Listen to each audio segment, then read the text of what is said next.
첫 출연이시니까요. 네네네. 간단하게 자기소개 부탁드립니다. 아, 네. 안녕하세요. 저는 칼리오페입니다. 네. 네. 아, 끝입니까? 첫 투자가 2005년에 경매로 시작을 했어요. 와, 그리고 지금은 20년 차 부동산 투자자고, 20년 차요? 네. 20년 차. 네. 존경합니다. 20년 차. 와. 근데 이제 꾸준하게 해왔었거든요. 네. 그 상승기, 하락기 다 겪으면서 꾸준하게 투자를 해왔었고, 네. 요즘에 이제 좀 역전세 막느라고 좀 힘든데. 네, 네. 네. 그러면 2005년이면 상승, 하락, 네. 상승, 이번 하락까지. 와, 진짜. 그리고 그 사이사이에 국지적으로 역전세도 있었고. 그렇죠. 네네. 그렇죠. 지역별로 좀. 맞습니다, 맞습니다. 네네네. 그래서 뭐 경매를 하다가, 뭐 갭 투자를 하다가, 주거용을 하다가, 뭐 오피스텔을 하다가. 다 해보셨네요? 네, 다 이렇게 해봤죠. 편식하지 않고. 네네네. 보통은 경매 투자자면 경매만 하거나, 네, 갭 투자자는 갭 투자만 하거나, 뭐 나는 월세 투자면 뭐 상가만 하거나, 뭐만 하거나, 보통 이런 식인데, 다 해보셨네요? 그게 저도 지금 마지막에 시장에 진입했던 그 좀 놀림받고 있는 영끌족. 네. 제가 2005년에 영끌족이었던 거예요. 지금 생각해보면. 아. 2005년에 경매로 낙찰을 딱 받았는데 그 낙찰 받자마자 확 떨어지는 거예요. 아파트가요? 떨어질 수도 없이 그냥 실거래가 없어. 거래가 없어. 거래가 없어. 안 사. 사람이 없어. 그래서 그냥 고요한 침묵의 그런 공포? 그런 것들을 제가 그 경험을 했었거든요. 그래서 지금 이분들이 어떤 마음인지 너무 잘 알죠. 그걸 겪고 다시 상승을 하고 또 하락을 했다가 또 상승, 이런 것들을 좀 겪으면서 네. 이렇게 부동산을 어떻게 투자해야 되지? 그런 고민들을 되게 많이 했었던 것 같아요. 그래서 제가 늘 저를 소개시켜 드릴 때 저는 부동산 포트폴리오론자입니다. 라고 소개를 하거든요. 상승하든 하락하든 그런 관계없이 어떤 투자든 할 수 있더라고요. 그래요? 하락장에도요? 시기랑 상관없이 그냥 방법과 물건이 좀 대상이 좀 달라질 뿐이지 늘 할 수 있는 어떤 기회들이 있었다. 그래서 지금 저희가 제일 안타까운 게 네. 이번 상승장에 꼭지 잡고 세상이 아니라 부동산 투자기를 떠나실까 봐. 세상이 아니고 부동산이? 세상은 절대 떠나시면 안 되고 네. 네, 투자기를 떠나실까 봐. 그게 제일 걱정이 되거든요. 이게 다가 아니거든요. 우리가 상승기 때 계속 상승할 것처럼 그렇게 느껴졌지만 그게 네. 영원하지 않잖아요. 네. 하락기도 영원하지 않거든요. 네. 그래서 그렇게 좀 긴 시야를 가지고 투자를 했으면 좋겠다. 그래서 사실은 이번에 강의를 한 것도 네. 사실 지금 웬만한 강의 안 팔리잖아요. 근데 저는 지금 너무 하고 싶은 얘기가 많아진 거예요. 지금 끝이 아니에요. 힘내세요. 약간 이런 말을 해주고 싶어가지고. 작년에 좀 많이 떠났고 지금도 이제 계속 사부작 이탈하고 있는 상황이거든요. 뭐 유튜브 조회수를 봐도 그렇고 네네네. 강의 시장 쪽을 봐도 그렇고 뭐 임장하는 사람들 분위기를 봐도 그렇고 카톡방의 말수도 그렇고 점점 이렇게 조금씩 빠지는 분위기, 급격하게 빠지는 건 작년이었고 지금 약간 그런 분위기인데도 네. 지금이 기회다. 만약에 이제 그런 거 있잖아요. 내가 너무 힘들었는데 갑자기 팔으라고 연락이 와요. 네. 그럼 확 팔죠. 홀라당. 아싸. 아싸. 나 이제 드디어 탈출. 너무 힘들었어. 나 다시는 내가 부동산 번호 봐라. 이래고 가요. 네. 그럼 안 된다는 거죠. 지금 공부를 꾸준하게 하셔야 돼요. 꾸준하게 하시다가 지금 상승기 또 지금 반등을 하고 있잖아요. 반등하는 그 지역들의 요건은 무엇이었는지 공부를 하고 하락기 때 내가 뭐가 힘들었었지 그걸 공부를 하고 만약에 이제 내 물건을 털 기회가 온다. 그러면 그때 포트폴리오를 다시 재정비를 하셔야죠. 다시 가져갈 물건인지 기다리면 오를 물건인지 아니면 얘는 빨리 팔고 내가 다른 세팅을 해야 되는 물건인지. 그러니까 지금 이 시기도 충분히 내가 공부를 할 수 있고 할 일들이 많아요. 그러니까 근데 두렵거든, 힘들거든. 그러니까 떠나. 그러면 안 된다는 거죠. 그게 제일 안타깝고 제일 제가 막 안 달라가지고 가지 마요. 지금 그러면 안 돼. 세상 우리 투자는 그냥 죽을 때까지 하는 거예요. 영원히 해야 돼요. 그렇잖아요. 네. 그런 얘기도 많이 해요. 저보고 야 칼리야 너는 그냥 다 팔고 그냥 편하게 살아. 그거는 진짜 투자 잘 모르는 사람이 어떻게 다 팔아. 세금이 어떻게. 그죠?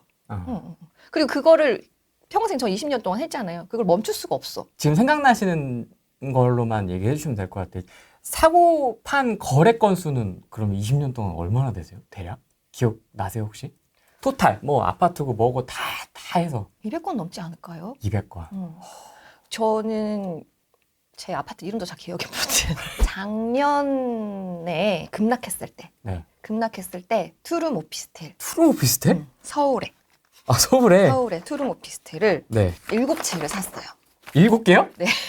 야, 전혀 예상치 못했던 답변입니다. 네, 그때 제가 봤을 때는 완전 저점 잡은 것 같아요. 아, 작년 초였습니까?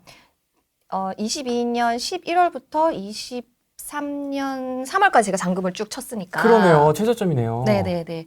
근데 그때 그러니까 공부를 꾸준하게 하셔야 되는 게 사실 아파트 오피스텔 떨어져가지고 그때는 오피스텔 괜히 샀나 이런 생각을 약간씩 하고 계실 때였어요. 네. 대부분 사람들이. 네. 근데 제가 처음에 내가 오피스텔이 왜 투룸 오피스텔이 좋다고 생각했는지에 대한 거를 다시 제가 되새기는 거예요. 그러면 나한테 다시 기회가 왔다. 그래서 샀죠. 샀는데 그때 하락기 때는 뭐냐면 로얄동, 로얄층, 로얄라인을 살 수가 있어요. 저가에. 아주 싼 가격에. 그래서 다다다다닥 담았죠. 근데 최근에 확인했거든요, 제가. 근데 전세가가 1억이 넘게 올랐더라고요. 1억? 한 채당요? 그러면 그 다음 수순 뭐 이해되시죠? 네. 그렇죠. 그래서 이게 진짜 하락기, 상승기가 중요한 게 아니라 진짜 중요한 가치가 뭔지, 내가 이 물건을 처음에 선택했던 이유가 뭔지에 대한 것들을 항상 떠올리시면서 기회가 오면 잡을 수 있어야 되는데 하락기가 됐다고 해서 나 무서워. 나 떠나야 돼. 이제 끝났어. 부동산 다 내가 잘못 선택했나 보다. 이게 아니라 처음부터 공부를 잘 하셨어야 됐고 만약에 오피스텔 내가 샀었어. 왜 사야 되는지에 대한 누가 물어보면 잘잘잘잘 나올 수 있어야 돼요. 근데 아니잖아요. 대부분 그냥 누가 찍어주면 사잖아요. 칼리오페님이 오피스텔 샀대. 나도 살까? 이런. 그렇죠. 그냥 싼 거 같아서 어디가 좋아 보여서 뭐 호재가 있다고 해서 등등등. 네네네. 그럼 같은 단지를 사신 거예요? 같은 단지가 5개고 나머지가 2개. 와, 네. 대박이다. 그러면 다 전세 세팅으로 월세로? 월세로. 그래서 저는 제가 포트폴리오론자라고 했잖아요. 저는 좀 매도 시기도 좀 나누는 편이고 임대 세팅 방법도 다 전세로 하지 않아요. 전세, 월세, 섞어서. 그다음에 공실도 두고, 네. 그리고 보유 기간, 그다음에 사업자도 임대 사업자, 매매 사업자, 개인 다 섞어가지고. 그러니까 그게 제가 2005년에 처음 투자했다가 하락기를 맞았다 그랬잖아요. 너무 공포스러운 거예요. 팔려고 해도 팔리지도 않고 그냥 부동산을 보는 것 자체가 무서웠어요. 뭐 네이버 아니 부동산 가서 어떻게 됐어요? 물어보는 것도 싫을 정도로 네. 공포스러웠단 말이에요. 그런 마음을 너무 잘 아는 거죠. 근데 오르더라고요. 올랐다가 또 내려요. 네.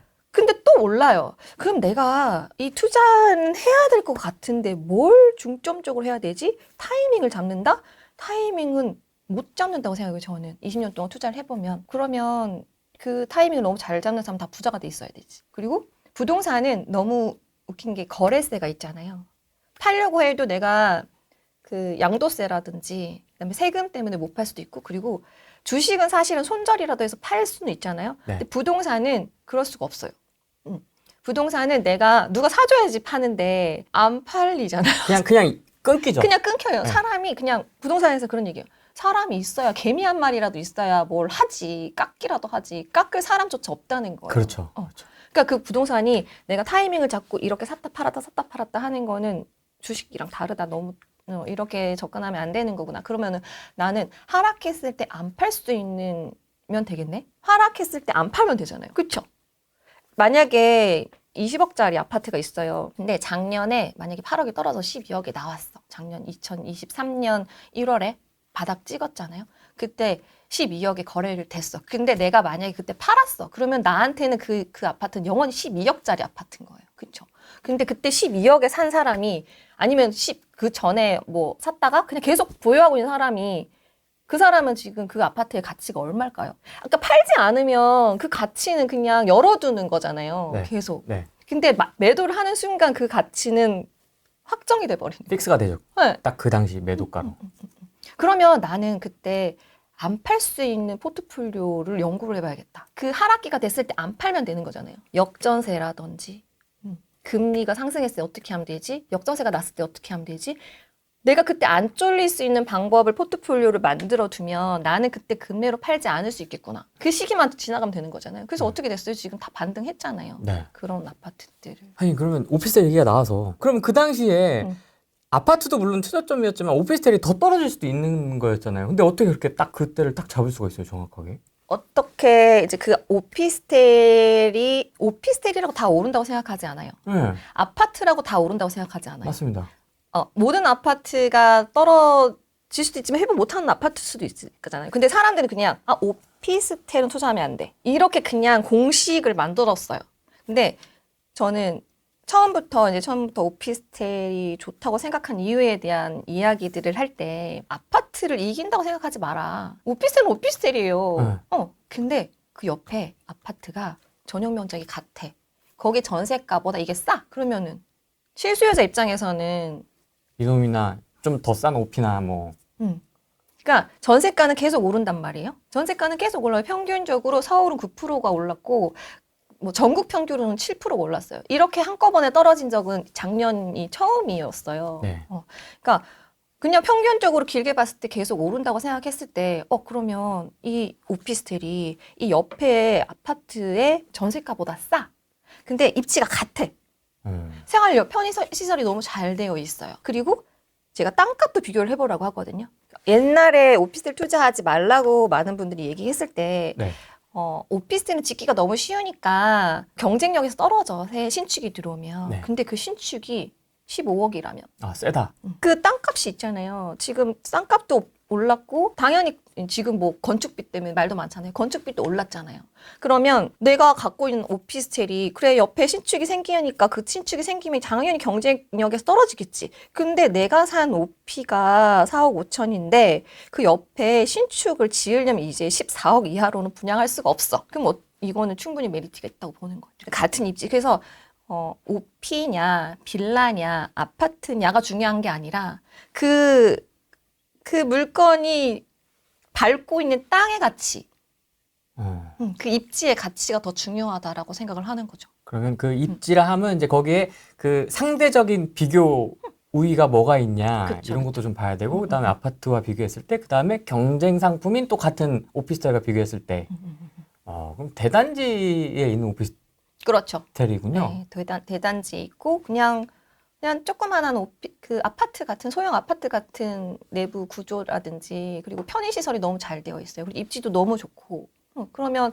그 입지가 필요한 사람들은 메리트가 있겠죠. 그러니까 1년 동안 전세가가 1억이 넘게 올랐어요. 지금. 물론 이제 다른 입주 물량이 있기 때문에 그래서 월세로 세팅해 놓은 거죠. 근데 또 이런 질문 되게 많았을 것 같은데 그래 오피스텔 좋아. 근데 3룸까지는 오케이인데 원룸 투룸은 좀 리스크가 있지 않냐라는 얘기들도 많이 하셨을 것 같은데. 네, 그래서 원룸도 저는 사실은 조금 보수적으로 봐요. 원룸은 사실 좀 보수적으로 보는데 투룸 같은 경우는 그러니까 왜냐면 오피스텔 투자하라고 막 이렇게 얘기들을 많이들 하는 사람들이 보면은 뭐 1인 가구가 늘어난다라는 얘기들을 많이 해요. 네. 근데 사실은 1인 가구가 꼭 원룸에 살아야 해요? 아니죠. 아니죠. 네. 1인 가구는 30평 아파트 살아도 돼요. 네. 그리고 뭐 연예인 같은 경우는 뭐 100평에도 40평, 살고. 50평, 100평 뭐.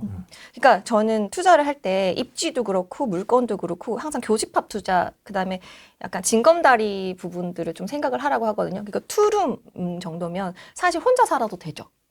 원룸 수도 1인 가구도 많이 늘어나고 있으니까 혼자 살아도 돼. 조금 약간 여유 있는 사람들은 투룸에 살아도 돼. 그리고 신혼부부가 살아도 되잖아요. 네. 신혼부부가 원룸 살기에는 조금 좁잖아요. 네. 그리고 아기가 어린 신혼부부까지도 투룸 정도에는 살거든요. 제가 이제 세입자들을 받아보면 좀 그래요. 그러니까 그런 수요를 품을 수 있는 게 뭘까 생각했던 게 투룸. 3룸은 애매한 게 가격이 아파트로 갈 수 있잖아요. 오히려 그 돈 주고 나 그냥 아파트 살래. 이렇게 할 수 있잖아요. 아파트에 준하는 걸 하려고 해서 3룸으로 막 많이 달려가는데 칼리오페 대표님은 인정. 오피스텔이 아파트에 비해서 열이인 건 인정. 그러니까 투룸을 아예 그냥 딱 전략적으로 공략을 해서 그런 상대적으로 좀 우위에 있는 입지를 픽한 다음에 최저점에 탁. 예를 들면 막 오피스텔에 막 열광을 했을 때 네. 3룸 오피스텔 아파트랑 너무 똑같이 생겼어. 근데 분양가가 장난 거의 아파트 수준인 그런 건 좀 반대인 거죠. 아파트보다 오히려 더 비싼 것도 있었어요, 분양가가. 그때는 뭐 취득세 중과 안 되고 대출도 나와요. 이런 걸로 많이 홍보를 했었어요. 그래서 저는 나는 좀 아닌 것 같은데 많이들 가시니까 그럼 저는 많이들 가면 그분들이 정답이라고 생각해요. 제가 옳다고 생각하지 않거든요. 근데 저의 기준으로는 오피스텔이 아파트랑 동급은 될 수 없다. 아파트에 비해서 무언가 장점은 꼭 있어야 된다라는 그런 관점이어서 제가 생각했던 투룸 오피스텔은 그런 게 저는 충분히 얘기할 수 있고 확신이 있었죠. 그럼 7채를 다 취득세를 내는 거예요? 취득세를 다 법인으로 담아서 종부세도 합산이 안 되고 월세로 세팅해서 월세 잘 나가요. 월세가 법인이어도 잘 나가는군요. 네. 이 법인이면 오히려 왜 옛날에는 조금 보증보험도 안 돼요. 근데 사실 전세 사기에서 법인 얘기 들어보셨어요? 아니요. 법인 오히려 없어요. 다 개인 빌라. 다 개인이에요. 개인. 근데 이제 부동산이나 세입자들이 약간 선입견이 있어요. 법인이면 뭔가 좀 안 될 것 같고 그래서 아 그래 그럼 오케이 그럼 나는 그냥 월세 놓게. 그래서 월세 놓고 그다음에 또 역전세 이런 것도 싫으니까 저는 그래서 월세를 놔서 5천에 160? 5천에 160이요? 잠깐만. 그러면 7개잖아. 와, 그러면 세죠. 그 월세가 세요. 월세가 많이 센데요? 그러니까 오피스텔이 월세가 오히려 웬만한 서울 아파트 월세보다 그 수익률을 사실은 아파트는 좀 맞추기 힘들거든요. 아, 신축이군요. 신축은 아닌데 준신축 뭐 한 5, 6년 정도 된 강남입니까? 송파. 이렇게 월세가 센지 몰랐네요, 저는. 와, 진짜 세다. 저는 뭐 한 80에서 120 사이 되겠거니 했는데. 그 얘기가 뭐냐면 그 입지를 필요로 한다는 거죠. 그 니즈가 있는 거지. 그러니까 1년 동안 전세가가 1억에 상승했겠죠. 재밌다. 또 딴 거 뭐 하시는 지금 1년 동안 딴 거. 푼돈의 시기다. 어떤 분은 2차 하락을 지금 준비하고 있다. 뭐 추가 하락, 뭐 어떤 분은 30% 더 빠진다. 뭐 이런 분도 계시고요. 네, 앞으로 뭐 제가 만난 분 중에 가장 좀 임팩트 있었던 분은 이제 저 집값은 진짜 끝났다. 라고 하시는 분도 계셨고 좀 어떻게 보십니까? 최근 부동산 시장 분위기와 집값. 사실 이런 얘기 하는 거 자체를 별로 안 좋아해요. 미래는 알 수 없다 주의거든요, 저는. 네. 포트폴리오론자. 네. 아, 포트폴리오론자. 포트폴리오론자. 그리고 뭐 20% 빠져야 돼, 30% 빠져야 돼. 그 누가 정하는 거? 자기 신이야? 나는 진짜. 부동산은 저는 생물이라고 생각해요. 살아 움직인다고 생각을 하거든요. 네. 그러니까 부동산에 영향을 주는 요소들이 너무 많아요. 금리, 뭐 전쟁, 그죠? 네. 뭐 이번에 코로나도 있었고, 네. 사람 심리, 그다음에 뭐 환율, 수급. 수급, 뭐 너무 많잖아요. 그거 중에 내가 노력해서 하나라도 바꿀 수 있는 게 있어요? 우리가 열심히 공부한다고, 열심히 벽을 민다고, 벽 밀리냐고. 할 수 있는 게 아무것도 없어요. 네. 1도 없어요. 제가 봤을 때는. 그리고 아무리 정확하게 예측을 한다 하더라도 그 많은 요소들 중에 그 어떤 변수를 내가 예측할 수 있을까? 저는 불가능하다고 생각해요. 그거는 오만이에요. 저는. 그렇게 생각해요. 그나마 할 수 있는 거는 우리가 이번에 급락을 했잖아요. 네. 단기간에 순식간에 떨어졌으니까 왜 떨어졌지? 그 떨어졌었던 이유가 있을 거잖아요. 네. 그 이유에 대해서 그 요소들이, 그 영향을 줬던 요소들이 지금 어떻게 변하고 있는지 까지만 우리가 체크할 수 있는 영역인 거지. 그 이후에 20%가 떨어졌어. 서울 아파트 지금 거품이야. 20%더 떨어져, 30%더 떨어져야 돼. 뭐 더 떨어질 거야. 더 떨어집니다. 내년에 사세요. 뭐 내후년에 사세요. 그 많은 요소들을 그 사람들이 그러면은 그러면은 정확하게 탁탁탁탁 해서 주식 하시지 그러면은 네. 그죠? 주식해서 탁탁 해가지고 부자 되시면 되는데 왜 그렇게 와서 떠드시는지 전 사실 이해를 잘 못하겠고. 네. 그래서 지금은 그런 요소들을 하나하나씩 살펴볼 필요는 있다. 그래서 우리가 앞으로 어떻게 흘러갈 것인지 예상? 그렇지만 그 안에서도 엄청난 변수들은 있다는 걸 인지를 하고 접근을 해야지 내가 오를 거예요, 내릴 거예요. 근데 확실한 건 상급지가 반등을 했잖아요. 네. 반등을 했고 많게는 10억이 오른 단지도 있었어요. 상급지에서. 그러면은 상급지가 오른다고 하급지가 다 올라? 올라요. 길게 그동안을 보면은 다 올라요. 제가 2005년에 첫 낙찰을 받았다 그랬잖아요. 네. 2008년에 부동산에 전화가 왔어요. 제가 3년 동안 정말 끙끙 앓았어요. 그러니까 끙끙 앓은 것도 아니고 그냥 무시했어. 나는 안 볼 거야. 안 보여. 무서워. 근데 부동산에서 제가 얘기했잖아요. 지금 전화 오면은 잘 생각하셔야 된다고. 네. 제가 홀라당 팔았죠. 네. 그래서 너 너무 좋잖아. 그럼 그동안 내 집을 너무 좋아. 이랬더니 갑자기 노도강 강북 재평가, 신르네상스, 강북 신르네상스 뭐 이러면서 막 뉴스가 터지기 시작하는데 그때 2005년에 제가 낙찰 받고 처음에 낙찰 받았을 때는 2004년 거의 연말쯤이었거든요. 제가 경매 입찰장을 갔는데 정말 장난 아니었어요. 아줌마들이 막 바글바글 했었어요. 그리고 저랑 같이 입찰했던 아줌마는 심지어 자기 너무 높게 쓴 거야. 시세보다. 아, 저 취소해주세요. 막 이랬었어요. 근데 패철했어요.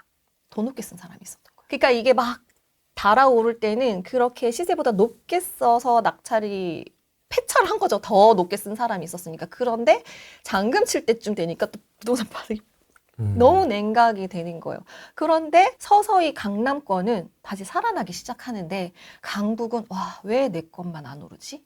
왜 내 것만 안 오르지? 강남은 다 오르는데 상대적 박탈감 막 느끼기 시작하면서 근데 내 걸 팔고 나니까 그때는 강북이 막 오르고 시작하는 거예요. 그러니까 아, 이게 시기의 문제지 다 오르는구나. 근데 이 속도는 나도 모르겠다.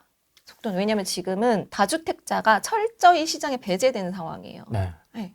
지금 좀 미래를 좀 예측하거나 좀 그러신 분들은 좀 간과하고 있는 게 지금 반등장이 철저하게 1주택자, 무주택자, 실수요 장으로만 움직이고 있는 거예요. 네. 예전에 뭐랑 달라 이게 아니라 예전에는 취득세 중과 뭐 물론 있긴 했었는데 이 정도까지는 12%까지는 없었거든요. 네. 제가 냈던 게 4.6% 정도였던 것 같아요. 주택수 상관없이. 그것도 나중에 환급 받은 적도 있거든요. 취득세를 환급해주더라고. 지금은 그게 언제일지는 사실은 잘 모르겠다. 근데 어쨌든 선행지표 먼저 선수 앞에 1급지들은 상당히 많이 가격이 회복이 됐고 그리고 급락했던 거에 비해서 상승은 오히려 그래프를 보면 따박따박 올랐어요. 네, 차곡차곡. 그러니까 저는 그것도 의미가 있다고 생각하거든요. 그러니까 급락을 했으면 급등을 해야 되는데 그렇지 않고 오히려 시장은 짝탁탁탁탁탁탁 가서 포레온 그래프 한번 보시면 그래요. 포레온이 탁탁탁탁탁 1억씩 올라서 지금 9억 이렇게 올랐잖아요. 포레온 망한다는 얘기가 진짜 팽배했었지 않습니까? 작년만 해도. 저 그게 너무 사고 싶었거든요. 그래서 그 오피를 산 거예요. 그걸 못 사니까 그 옆에 야 포레온이 나중에 소용이 많잖아요. 얘가 얼마까지는 가겠다. 그럼 나는 이 투룸 오피 바로 근처에 있으니까 이거 사면 괜찮겠다 이렇게 생각을 한 거죠. 그 정도로 포레온을 좋게 보시네요. 네. 그리고 막 지금 건축비 때문에 뭐 재개발 재건축 안 된다 그러잖아요. 네. 그러면 왜 스트레스를 받지? 나는 그게 너무 사업이 진행이 안 되니까요. 안 되니까 그러면 이제 공급이 부족하겠네. 지금 앞으로 26년, 27년 계속 공급이 그냥 뻥 비어 있는 건 누구나 다 알잖아요. 요새 네. 너무 정보가 많이 오픈되어 있으니까. 전 국민이 다 아는 것 같아요. 전 국민이 다 알잖아요. 네. 그러면 지금 정부 입장에서는 빨리 해야 돼요. 지금 시작해도 정말 지금 해도 5년, 6년? 그것도 개소리예요. 나는 이거 아직 10년이라고 보거든요. 네. 그러면 사야지. 그러면 안 돼. 그래서 뭐 건축비가 올라서 안 돼. 그래? 일단 사놓고 건축비 오르면은 계속 공백기가 계속 길어질 거잖아요. 그럼 어떻게 될까요? 전세가 계속 오르겠죠. 근데 정부에서 진짜 이거 안 되겠어. 진짜 이제는 재건축 재개발 해줘야겠어. 너무 이제 시장이 공급이 너무 부족하다. 이거 빨리 어떻게든 해야겠어. 해주려면 뭐가 필요하겠어? 건축비는 오른 게 지금 인위적으로 떨어뜨릴 수 있어요? 아니요. 안 돼. 수익성을 올릴 수밖에 없어요. 그러면 그동안 안 됐던 지역들, 용적률 때문에 수익성이 안 나와서 안 됐던 지역들, 그냥 용적률 다 풀어주고 있잖아요. 왜 600, 700 하면 안 돼요? 그거 누구 기준이지? 근데 정부에서는 안 해주면 우리는 건축비 자기 분담 너무 많아서 못해. 그래? 그럼 전세가 오르는 거고. 해주면 내 아파트 새 아파트 되는 거고. 양손이 떡치고 해야지. 그리고 지금 부동산이 상급지가 올랐지만 이게 서서히 이제 성북구까지 갔어요. 제가 봤을 때는. 성북구까지 지금 거래량이 나오고 있거든요. 그러면은 그때 경매물건 아직 안 오르는데 입지가 좋은데 재건축, 재개발이 될 만한 지역들 무서우면 경매로 하시면 되잖아요. 싸게.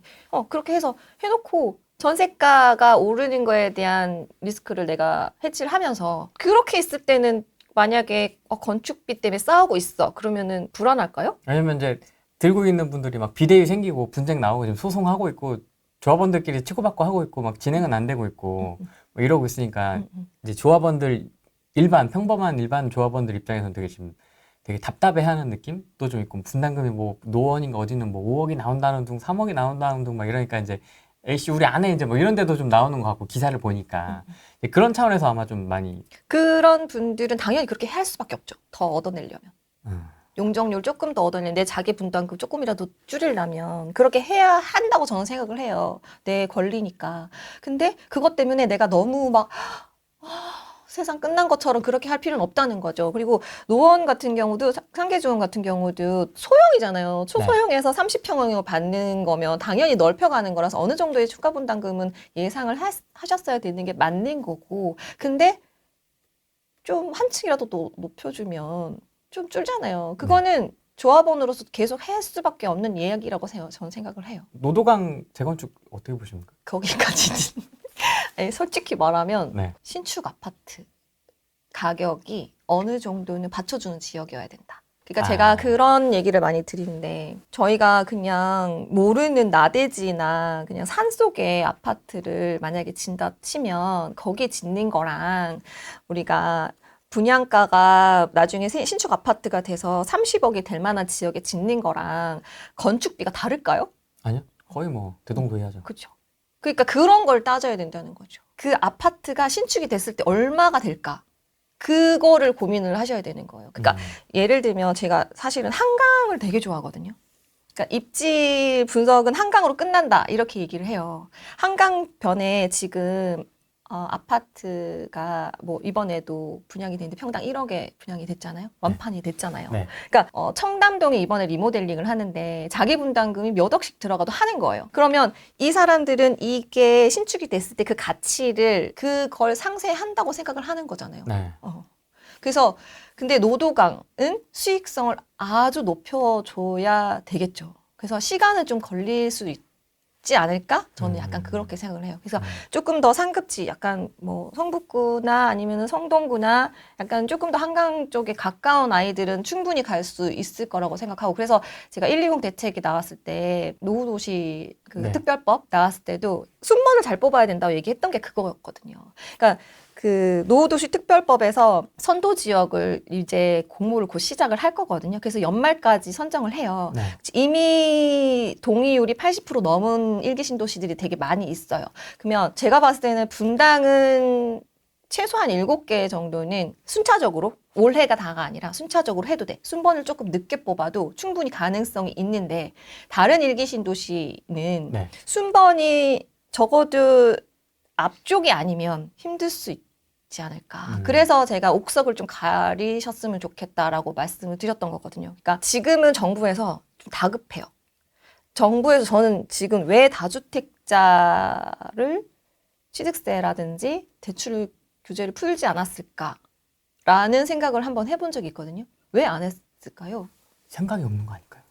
제 생각에는 생각이 애매하게 있는 거죠. 그러니까 공급 부족을 알아요. 공급이 부족된 상황에서 계속 실수요자들에 대한 정책만 계속 풀어주잖아요. 뭐 신생아 대출이라든지 특례 보금자리라든지 그러니까 좀 약간 무주택이나 갈아타실 분들에 대한 정책은 계속 하고 있어요. 근데 다주택자는 철저하게 배제를 시키고 있단 말이에요. 그러면 부동산 가격이 이렇게 뭐 거래도 안 되고 이러는데 왜 다주택자 안 풀어주지? 그러니까 공급 공백이 있으니까. 그러면은 나중에 가격이 이 시장에 공급 공백에 다주택자까지 들어갔을 때의 파급 효과를 생각한 게 아닐까? 그래서 지금 뭐 토지거래 허가도 안 풀었죠. 그때 재개발 재건축할 때 지금 모아타운 같은 경우는 접수만 해도 그때부터는 토지거래 허가가 돼요. 신속통합기획도 마찬가지고 저는 그거는 왜 그렇게 하냐면 투기 수요를 끝까지 차단시키겠다는 얘기거든요. 그러면 투기 수요를 차단시켜서 시장의 부작용을 없애면서 재개발 재건축을 계속 진행시키겠다라는 의지로 저는 읽혀졌었어요.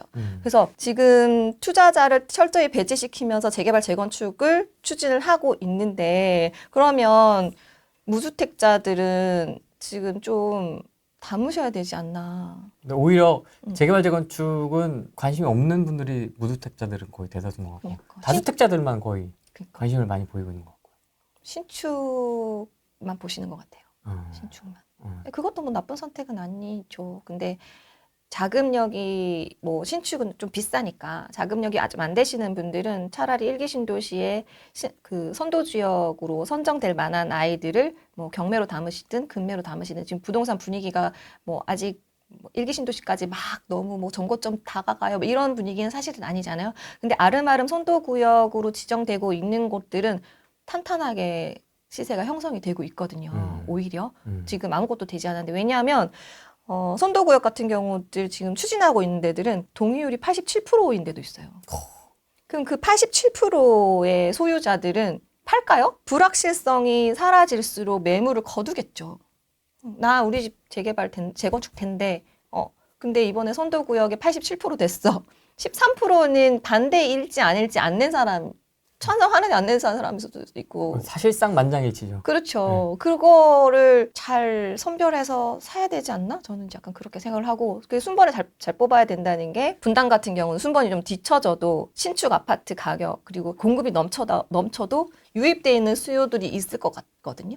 강남처럼, 판교처럼 유입되는 수요가 있는데, 신축이 많이 공급됐을 때를 생각하면, 선도구역이 첫 번째, 두 번째 정도가 지정이 돼서 걔네들이 입주가 됐을 때쯤에 진행될 아이들한테 굳이 인센티브를 줄까? 그런 생각도 조금 들고. 재개발은 좀 어떻게 보십니까? 재개발은 서울은 저는 좋다고 봐요. 지금 네. 사는 것도 네. 괜찮다고 보십니까? 네네네. 재개발 재건축을 좀 부정적으로 보시는 분들이 꽤나 있는데 네. 지금 상황에서는 그게 약간 포트폴리오에 대한 관점이 달라서 그런 것 같아요. 저는 재개발이든 재건축이든 지금 사서 내년에 2억 오를 거야, 3억 오를 거야, 나중에 이거 5억은 먹을 거야. 약간 이러면서 매도할 생각으로 진입하지 않아요. 그러니까 내가 처음부터 말씀드렸지만 저는 어떻게 보유하고 있는지에 대한 고민을 한다고 그랬잖아요. 네. 그러니까 재개발 투자하시는 분들 솔직히 가슴에 손을 얹고 내가 이거 투자해서 1년 안에 1억 먹고 나와야지라고 투자하셨잖아요. 솔직히. 솔직히. 근데 저는 매수를 할 때 안 팔릴 수 있다는 생각을 항상 하거든요. 내가 이거 평생 가져가도 두렵지 않을까? 평생 가져가도 가져갈 수 있는 포트폴리오가 나한테 있는가? 그걸 먼저 고민을 해요. 그래서 저는 지금 신속통합기획 선정된 게 한 7개 정도 있고 모아가 한 아무튼 많아요. 그리고 그 정도입니까? 네. 가로정비가 지금 철거해서 지금 땅 파고 있는 애가 하나 있거든요. 서울에. 그게 다 서울이에요, 저는. 도대체 그러면 나중에 아파트가 몇 개가 되는? 그러니까 그거를 생각을 안 해요. 언제 돼도 상관없어. 난 이 땅의 가치를 믿고 그때까지 나는 10년이 걸리든 20년이 걸리든 상관없는 걸 그렇게 포트폴리오를 만들어 놓는 거예요. 제일 최근에 산 것 중에서 목동에 있는 빌라를 공시가 1억 이하의 빌라를 샀거든요. 네. 투자금이 2천인가 밖에 안 됐어요. 왜 사셨어요? 모아타운 추진을 생각을 하고 했는데 어떻게 세팅했냐면 제가 1억 이하니까 공시가 1억 이하니까 취득세 일단 중과가 안 되죠. 법인으로 샀어요. 네. 법인으로 샀지만 그 지금 강남 상구랑 용산을 빼고서는 빌라가 주택임대사업자 등록이 되잖아요. 그럼 법인으로 사도 종부세 합산 안 되죠. 종부세 안 나오는 거예요. 근데 제가 월세 세팅했죠. 월세가 제가 한 50만 원인가 정도 받거든요. 그럼 월세 50만 원 받은 걸 대출이자 내잖아요. 그러면 저는 제 돈 얼마 들어갔어요? 2천 들어갔잖아요.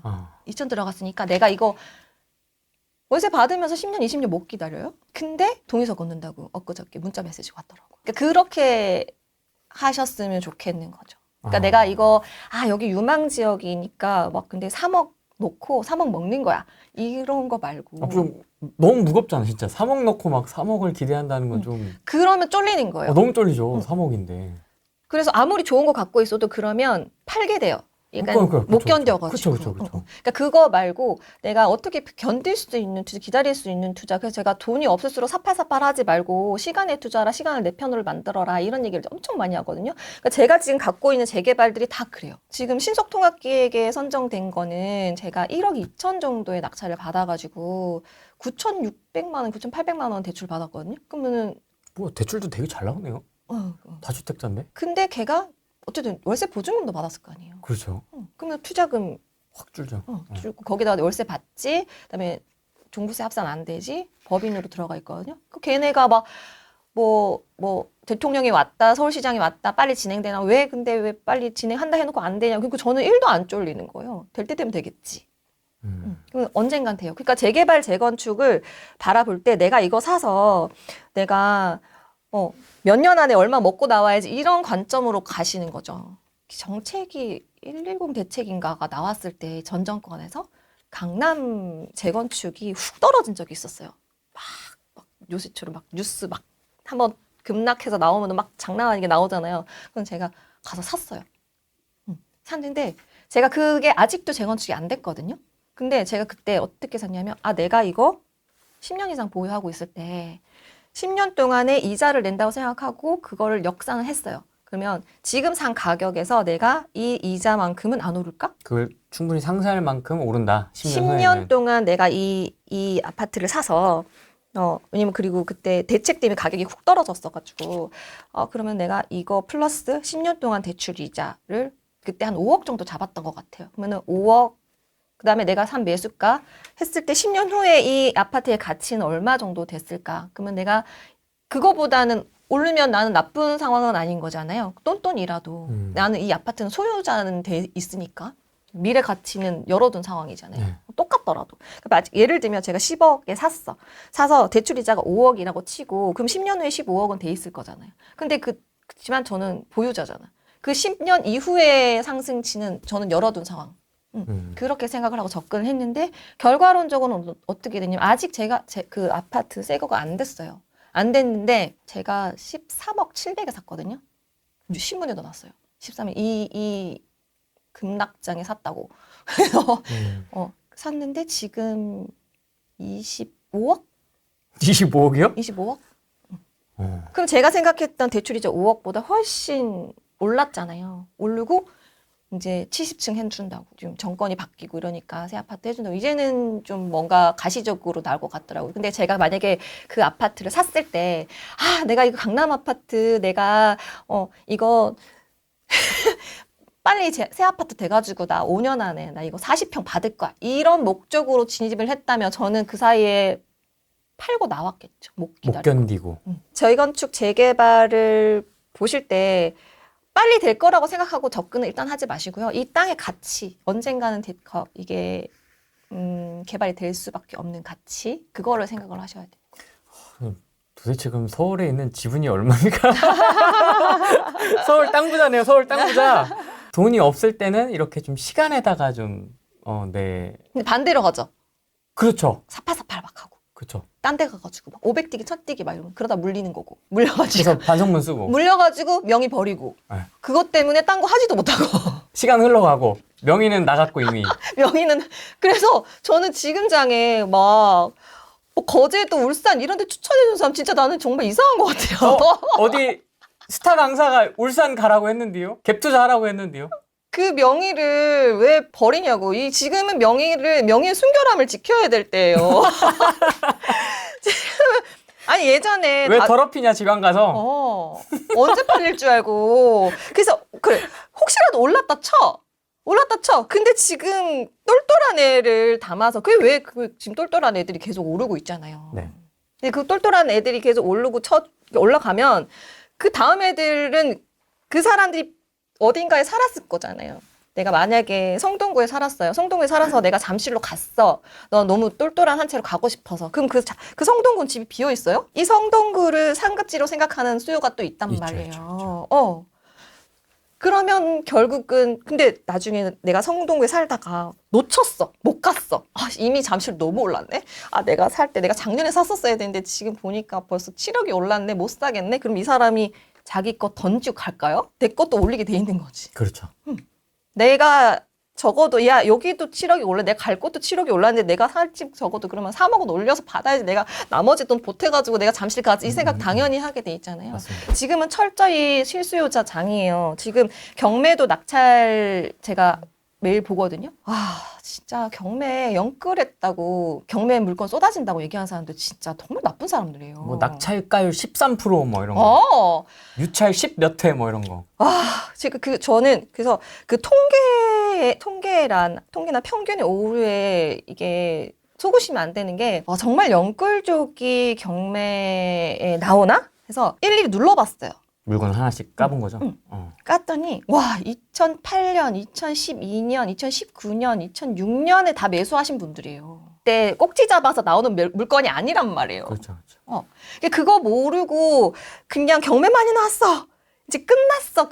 영끌적 나 봐봐. 너네 그럴 줄 알았어. 이게 아니에요. 다 보면은 무슨 대부 이런 데서 그러니까 그것도 좀 저는 좀 안타까웠던 게 이분들 연끌인 것도 아니고 그 전에 뭔가 근저당이 있으신 분도 있었는데 되게 얕고 그리고 대출이 막히다 보니까 1금융에서나 이제 정상적인 금융에서 대출 못 받았던 상황인 거예요. 그래서 2022년에 대출을 좀 많이 받으셨더라고요. 대출이 안 되니까 4금융으로 하신 거죠. 그래서 그런 분들이 지금 경매에 좀 나와 있는 상황이고 그래서 좀 안타깝고 그리고 또 낙찰자들을 보면 단독이 거의 없어요. 낙찰 그 경쟁률이 엄청 많아요. 많고 상급지 같은 경우는 109% 뭐 110% 넘는 데도 있고 낙찰 가율이 그리고 또 공동 명의로 낙찰 받으시는 분들이 많아요. 그러니까 공동 명의 같은 경우는 부부가 같이. 그러니까 이것도 실수요란 얘기잖아요. 그렇죠. 그러니까 지금 실수요자들이 이렇게 움직이고 있는 장에 이게 거품이 있나? 투자자가 완전히 배제돼 있는 상황인데 보통 이렇게 이제 스토리보드를 짜더라고요. 경매가 이 부동산 시장의 선행지표다. 근데 봐라 지금 경매 시장 박살나고 있다. 유찰 10몇 회씩 되고 있고 지금 뭐 물건이 이렇게 지금 흘러 넘치고 있는데 그러면 부동산 시장 안 봐도 뻔하다. 보통 이렇게 가거든요. 그것도 제가 봤거든요. 뭐 같아 보이세요? 이거 오피스텔 아닙니까? 뭐 도생인가요? 오피스텔인가요? 이게 뭐죠? 지금 경매에서는 아파트로 떠요. 도시형 생활주택이거든요. 네. 이건 뭐 같으세요? 이건 도생 오피? 도생 오피 같기도 하고요. 그죠? 이것도 지금 아파트로 통계에 잡혀요. 이것도. 얘네들은 아파트로 하긴 좀 뭐 어쨌든 이런 거. 얘도 아파트입니까? 아파트로 지금 제가 이게 보여드리는 게 다 아파트로 보이는 거예요. 이거 같은 경우는 나홀로 아파트였던 것 같기도 하고요. 송파구에 있는. 그러니까 큰 빌라 같죠.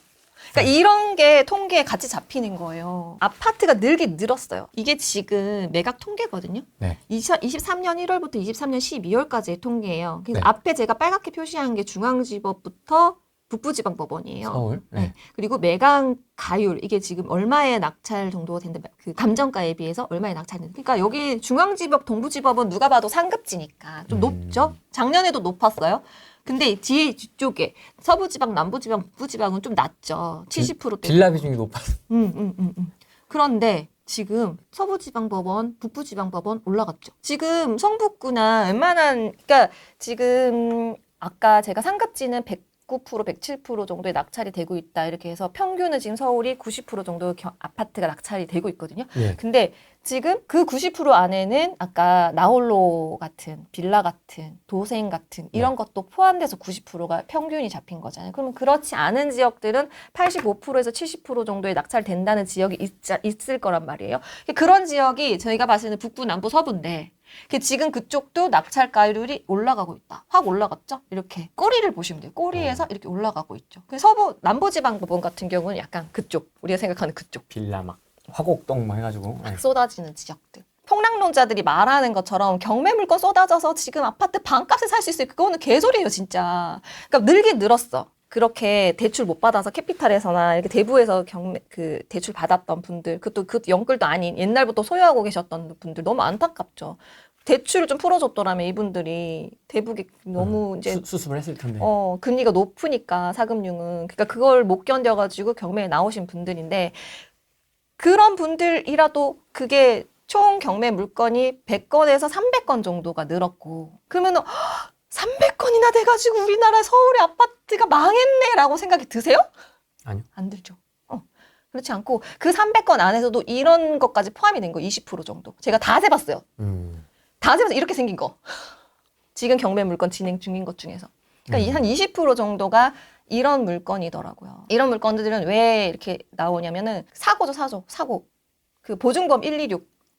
보증금 126이기 때문에 그게 대항력이 있기 때문에 낙찰을 받을 수가 없어요. 그러니까 전세가가 그 금액보다 높아지는 흐름이 되면 모르겠는데 지금 사회적으로 빌라나 오피스텔은 전세를 꺼려 하잖아요. 다들 네. 세입자분들이. 그러니까 그것도 다시 원상 회복되기는 조금 힘든 상황이 지금까지는. 그리고 앞으로도 그런 물건들이 계속 나오고. 그러니까 그런 물건들이 쌓여 있는데 그거를 디테일하게 보지 않고 경매 물건이 많아지고 있으니 앞으로 서울 아파트, 대한민국 아파트 끝났고 지금 아파트 반값으로 살 수 있어요. 이런 개소리를 하니까 열이 쳐받는 거죠, 저는.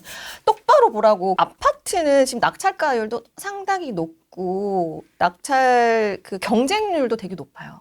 경쟁률도 되게 높고 그리고 정상적으로 우리가 생각하는 아파트, 저건 아파트야. 이런 아파트의 물건들은 생각보다 그렇게 많지 않다. 늘긴 늘었지만 생각보다 막 50%씩 받을 수 있을 거야. 더 떨어질 거야. 봐봐, 경매물건 많아졌으니까 아파트 싸게 살 수 있어. 이런 상황은 아니라는 거죠. 그 안에는 빌라가 상당히 많은데 그것도 좀 일부 지역에 좀 국한돼서 강서 쪽 그쪽으로 좀 많이 몰려 있는 편인데 그것도 낙찰이 될 수 없는 물건. 세입자가 낙찰을 받지 않으면 영원히 그 물건은 계속 쌓이는 거예요. 그러니까 지난달에 나왔던 경매 물건이 뭐 이번 달에 낙찰이 돼야 그 개수에서 사라지잖아요. 네. 얘는 영원히 있어. 계속 계속 쌓이는 거예요. 계속 쌓이니까 역대급으로 그냥 그래프만 보면 이렇게 되어 있는 거야. 그냥 그래프만 보면 안 된다는 거죠. 그 안에 어떤 숨은 내용들이 있는지 그걸 잘 봐야 되는데 사람들은 그냥 그래프만 보고 경매 물건 쌓였네. 그래서 이제는 허그에서는 대항력 포기까지 하는 거예요. 왜냐면 이 물건들은 영원히 낙찰 받을 수 없기 때문에.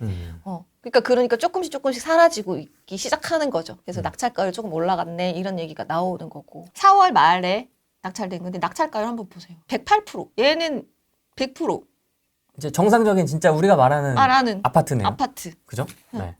그들이 얘기하는 거랑 너무 다르잖아요. 103%. 아주 우리가 잘 알고 있는. 입찰 18명. 그럼 저 18명은 지금 매수 대기자. 이게 반토막이냐고. 매수 대기자잖아요. 매수 대기자. 잠실 엘스. 와. 입찰 8명 했어요. 이건 충북에서 오셨어요. 그러니까 저는 뭐 서울 아파트, 그러니까 호랭이님 딱 하나만 가져야 된다면 뭘 가지실 거예요? 전국에서. 강남. 그거예요. 딱 하나만 가져야 된다면. 지금 그런 상황이거든요. 그러니까 저 충북에 계시는 분이 아마 제 생각에는 부부 공동명의로 들어오셨겠죠. 충북 땡땡땡 외일. 실수요장이. 그러니까 충북에서도 서울 아파트 가고 싶고 대구에서도 서울 아파트 갖고 싶고 부산에서 사는 사람도 서울 아파트 갖고 싶고 지금 딱 하나 가질래 뭘 갖고 싶어 이런 상황인 거예요. 지금 시장이. 서울로 들어오고 싶어 하시는 분들이 굉장히 많잖아요. 근데 지금 다들 흩어져 있거든요. 자기 물건들이. 정리가 안 돼 있는 상황입니다. 뭐 지방에 뭐 어디에 목포에 하나, 뭐 부산에 하나, 뭐 누구는 대구에 하나, 뭐 이렇게 막 다 제각각이거든요. 포트폴리오가. 지금 정리를 해서 서울을 어떻게든 올라오는 게 맞을까요? 어떻게 좀 보십니까? 정리가 안 되잖아요. 네, 안 돼요. 안 되잖아요. 싸게라도 정리할 수 있으면 하는 게 맞을까요? 어떻게 해야 되죠? 그러니까 지금 옥석을 이렇게 자기가 그거를 본인이 판단을 잘 하셔야 되는데 그렇죠. 왜냐하면 언젠간 오르긴 하거든요. 지방도. 그러니까 서울만 계속 서울 아파트가 100억인데 지방 아파트가 10억일 수는 없잖아요. 그러니까 언젠가는 이게 같이 서울이 계속 나가주면은 지방도 너무 상대적으로 싼데 이런 생각이 들면서 오르긴 오를 건데 네. 그거를 자기가 본인이 잘 선택을 하셔야 되겠죠. 그거는 저희가 조심스러워요. 그런 말 하는 것 자체가 저를 별로 안 좋아하기도 하고. 근데 이제 그런 상황은 생각을 하셔야겠죠. 아, 이렇게 흘러가는구나. 시작은 이렇게 흘러가는구나. 그러면 내가 다음 장에 왔을 때는 어떻게 해야 되지? 약간 그렇게는 좀 공부 삼아 생각을 해보셨으면 좋겠어요. 다음 장에서는 어떻게 해야 되지? 진짜 어렵다, 질문이. 다음 장에서는 어떻게 해야 근데 되지? 지금 정책은 1가구 1주택자로 몰아가고 있잖아요. 네. 이번에 또 종부세 실거주면 금액 상관없이 그러면 임대 누가 나요? 칼셈. 저는 계속 놀 거지만 네. 그것도 생각을 해야죠. 누구나 다 그러니까 지금 정책적으로 다 1주택이나 이렇게 몰아가고 있는 분위기잖아요. 근데 1주택으로는 절대 부자가 될 수 없어요. 제가 그래서 실거주 복리 투자하셔라. 팔지 말고 전세 놓고 옮기셔라. 그렇게 많이 얘기를 하시거든요. 그럼 꼭 댓글 달려. 지금 안 되잖아요. 막 이러면은 그럼 내가 왜 굳이 쓸데없이 이런 얘기를 지금 여기 와서 하고 있지? 이런 생각이 드는 거예요. 그러니까 그렇게 지금 안 되잖아 할 생각하지 말고 지금 할 수 있는 걸 찾아야지. 1주택이라도 매수를 하시고 하시든가. 저는 약간 왜냐면은 정책이 제가 20년 동안 부정 투자했잖아요. 정책이 항상 바뀌어요. 취득세 환급도 받아봤다 그랬잖아요. 야, 그거 언제적 얘기입니까? 와, 진짜 깜짝 놀랐습니다. 그거를 한 2천만 원 정도 환급을 받았어요. 저는 생각도 안 했어요. 달라고 한 적도 없는데 그냥 환급 신청하라고 연락이 왔어요. 그래서 환급을 받았는데 일단 꽁돈 생기니까 좋죠. 그러니까 그렇게 뭐 세금 정책도 바뀌고 수요와 공급도 항상 바뀌고 환경이 항상 바뀌는데 지금만 생각해서 오늘만 살 거야? 그러니까 다음 생각을 하면서 나의 긴 안목으로 포트폴리오를 세워야지. 왜 지금 칼리오페 지금 안 된 얘기하고 안 돼? 이렇게 얘기하면은 그런 사람들한테는 얘기해주기가 싫은 거죠. 저 5천만 원밖에 없는데요. 5천만 원밖에 없으시면은 뭐 해야 되죠? 일단은 돈을 많이 모으시고 네. 그걸 내가 단기간에 불려야겠다 생각하지 마세요. 한 방에 코인. 안 돼, 안 돼, 빵! 안 돼, 안 돼. 그러면은 절대 안 돼요. 에코프로 빵 이런 거 원하는데.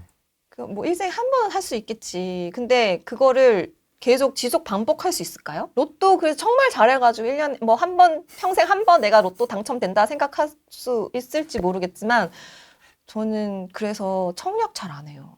내가 될까? 약간 이런 생각이어서 그냥 지금 할 수 있는 거 그걸 먼저 하자 이런 생각이어서 네. 근데 그것도 시도죠 솔직히. 근데 제가 지레 뭐 난 안 될 거야 이렇게 생각할 수도 있지만 확실한 거 내가 내 눈에 보이는 거 공부해서 할게 약간 이런 생각을 더 많이 하고 있는 것 같아요 저는. 대폭락의 서막이다라고 얘기를 하고 있고 누구는 지금 까불면 안 된다 이렇게 얘기하시는 분도 있고 누구는 상승, 누구는 하락, 누구는 혼동기 뭐 다 지금 유튜브 보면 다 주장이 제각각 지금 시점만큼 이 의견이 다양한 적도 없었던 것 같은데 이거 어떻게 좀 내 주관과 이걸 가지고 좀 꾸려나갈 그러면 내가 그 사람들의 논리에 내가 자꾸 말려. 진짜 무서운 두려움 생각이 자꾸 들잖아요. 이거 들으면 이게 맞고 저거 들으면 저게 맞고 그 데이터도 너무 웃긴 게 솔직히 말해서 상승에 관한 데이터를 긁어서 그것만 얘기하면은 할 수 있죠. 하락도 마찬가지예요. 하락할 수 있는 그런 소스들만 모아서 하면 충분히 그걸 만들어낼 수가 있고 지금 통계를 우리가 어디까지 믿어요? 숫자, 뭐 데이터는 숫자는 거짓말하지 않는다 이런 소리를 하지만 숫자를 해석하는 사람은 거짓말할 수 있거든요. 거짓말이 아니더라도 모를 수는 있어요. 그 소크라테스가 아까 제가 소크라테스 갖고 왔는데 소크라테스가 뭐라 그랬냐면 어디죠? 소크라테스 어디 있습니까? 이 사람은 어떤 것을 알지 못한다면서도 안다고 생각하는 반면에 나는 실제로 알지 못하니까 그거를 알지 못하는 거 내가 안다. 그래서 내가 조금 더 지혜롭다. 그러니까 너는 네가 모른다는 거를 몰라. 근데 안다고 생각해. 그게 잘못된 거고. 어떻게 다 알아? 세상 말이 다 알아요? 어떻게 다 알 수가 있지? 그래서 모른다고 하면서 데이터를 들이미는데요. 그게 그 데이터가 이번에 정부에서도 데이터 누락됐죠. 네. 이번에 또 며칠 전에는 국토부랑 또 어디지? 한국은행인가? 같은 지표를 두고 서로 다른 해석이 나온 거예요. 그래서 정부에서는 국토부가 맞다. 막 약간 이런 같은 건데 왜 다르지? 그리고 뭐 PIR 하는데 PIR 강남이 50입니다. 개거품입니다. 제가 옛날 거 가지고 왔는데 네. 91년도 기사거든요. 이거 어떻게 찾으셨습니까? 이런 거. 78년도 기사. 제가 너무 이제 화가 나가지고 78년 1월 12일자 기사네요. 경향신문입니다. 야, 세로로 된 거 오랜만에 봅니다. 경향신문 기사입니다. 시소는 서울 땅값 어려워지는 내 집 마련. 63년 이후 최고 240배로. 240배가 무슨 말이죠? 몰라요. 네. 근데 물가, 소득 뭐 물가, 이런 소득? 이런 얘기가 나오고 있고, 네. 그러니까 항상 소득으로 집은 사기 어려웠던 거죠. 91년도에도 28세 봉급자 환갑돼야 내 집 마련.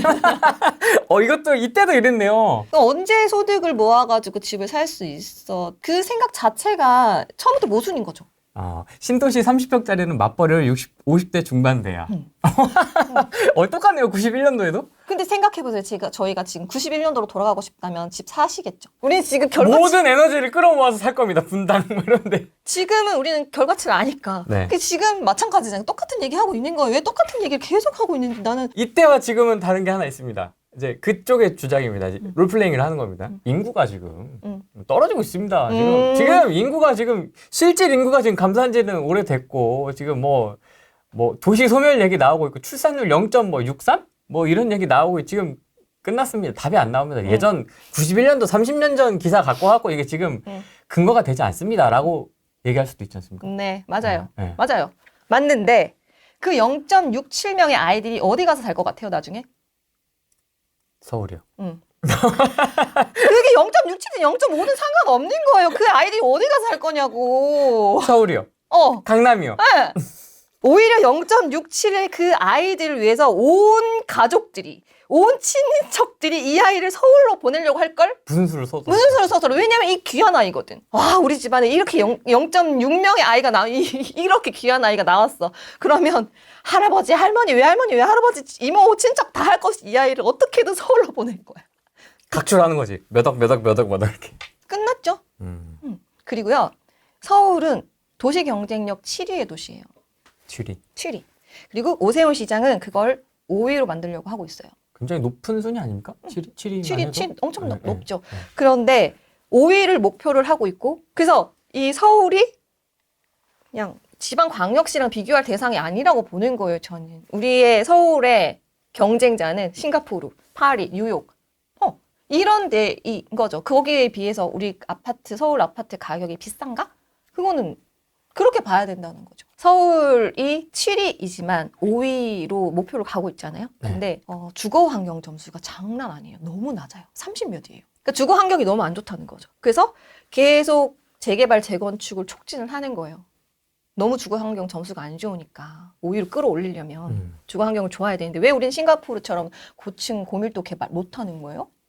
누가 정해준 거지? 그 용적률은 누가 정해준 거? 그 공식은 그 당시에 적용되고 미래의 용적률을 위해서 만들어 놓은 거잖아요, 사실은. 그때가 다가오고 있다는 거죠, 저는. 4종 만들고 5종 만들고 해야지. 용도 지역 만들어야지. 해도 돼요. 해도 되는데 투자 전략은 다르게 해야죠. 경매로 한다던가. 더 싸게. 더 싸게. 그러니까 뭐 저는 그 입지가 수익률이 항상 비례한다고 생각하진 않거든요. 그러니까 투자 방법과 내 포트폴리오에 따라 다르게 세팅을 하면 돈이 없으면 그렇게 해서 경매로 해서 하방을 막아 놓는 거죠. 이미 처음부터 매수할 때부터 안전 마진을 딱 세팅해 놓은 다음에 거기서 오케이 그들이 오른다 하면 더 오르면 나는 플러스 마진이 되는 거잖아요. 그렇게 하시던가. 그러기에는 지금 명의가 너무 아깝다. 서울에 재건축을 매수를 하시던가 아니면 경기도. 지금 경기도 눌려있는데 되게 많다고 생각해요. 저는 3번 중동도 지금 너무 많이 눌려있고 오히려 지금 1기 신도시 특별법 분당 같은 경우는 와 동의서 걷고 있는 데만 10군데 돼요. 그 사람들이 쉽게 팔까요? 그 사람들이 그 동의를 80% 내는 그 심리가 어떤 마음으로 했을까요? 판교된다 생각하고 하는 거잖아요, 솔직히. 그렇죠. 판교 보면서 동의 쓰는 거죠. 그 사람들이 지금 내가 팔 생각하고 그렇게 한 거 아니라고 생각하거든요. 내가 자금이 없으면 그냥 오히려 1기 신도시에서 분당만 해줄 수 없거든요. 빨리 해줄 수 있는데 저평가된대. 근데 지금 물도 안 들어왔어. 아직 뭐 거래도 잘 안 일어나. 그러면 그런데 경매가 나왔어. 그럼 더 싸게 사겠지. 그런데 들어가서 전세가 하방 막아놓고 정부에서 용적률 올려주면 새 아파트 때문에 땡큐. 근데 그것 때문에 스트레스 받지 말라는 거죠. 3번 중동 사요? 전 좋다고 생각합니다. 그러니까 시원시원합니다. 저는 그거예요. 만약에 내가 5억을 갖고 있다. 그럼 서울 사야지. 근데 내가 1억이야. 5천만 원밖에 5천만 원밖에 없다. 그러면 경매로 3번 사야죠. 또 어떤 분들은 그 얘기를 하셨는데 좀 약간 선진임의 개념이라고 해야 될까? 마피난 지방 분양권, 뭐 대구라든지 대구 핵심지는 또 아니지만은. 대구가 옛날에도 폭락작이 있었던 적이 있었거든요. 네. 대구가 물량을 좀 이게 극과 극이에요. 확 넣다가 확 그다음에 한동안 쫙 없어. 되게 극단적이잖아요. 극단도 너무 맞아. 그게 생각이 안 나. 화끈해. 화끈해. 떡볶이가 매워서 그런가. 근데 진짜 견딜 수 있으면은 저는 왜냐면 건축비는 계속 오를 거니까 나쁘지 않다고 생각해요. 지금 왜냐면 너무 많이 떨어졌어. 그러니까 과거로 타임머신 타고 돌아간 시점이잖아요. 사실은 포트폴리오 어떻게 짜시는지에 따라서 그래서 만약에 대구에 분양권을 사고 싶다. 그러면 매매 사업자로 2개까지는 가능하잖아요. 지금 중간 안 한다고. 그래서 서울에 오래 묶여둘까 하나. 매매 사업자로 대구에 분양권 이렇게 해서 한 3, 4년 보고 매도할까 하나. 이런 식으로 좀 세팅을 하시는 게 어떨까. 안 오르진 않을 거거든요. 오르긴 오를 거예요. 서울만 갈 수는 없거든요. 그 물건을 중심으로 보는 게 아니라 내 중심으로 보시는군요. 그 특징이 좀 있으시네요, 보니까. 보통은 이 물건이 좋아요, 나빠요, 새 거예요, 올라요, 떨어져요에 집중을 해서 많이 그 투자 물건에 좀 집중을 하는데 칼쌤은 자기한테 좀 집중을 하는 편이에요. 자기중심적으로 물건을 내가 세팅했을 때 내가 어떨까를 보시는 편이네요, 보니까. 왜냐면 그걸 오르든 내리든 올랐을 때 내가 못 팔면 의미가 없고 내렸을 때 내가 못 견디면 금요로 팔아야 되면 내 거 아닌 거잖아요. 그러니까 내가 그래서 계속 어떻게 보유하고 있는지를 제일 중점적으로 생각해라. 그래서 처음부터 세금 세팅은 어떻게 할 건지, 보유 전략을 어떻게 할 건지 그런 것들을 생각을 하고 사고 팔고 이게 문제가 아니고 그리고 지금 명의가 되게 순결하다가 순결을 지켜야 된다 그랬잖아요.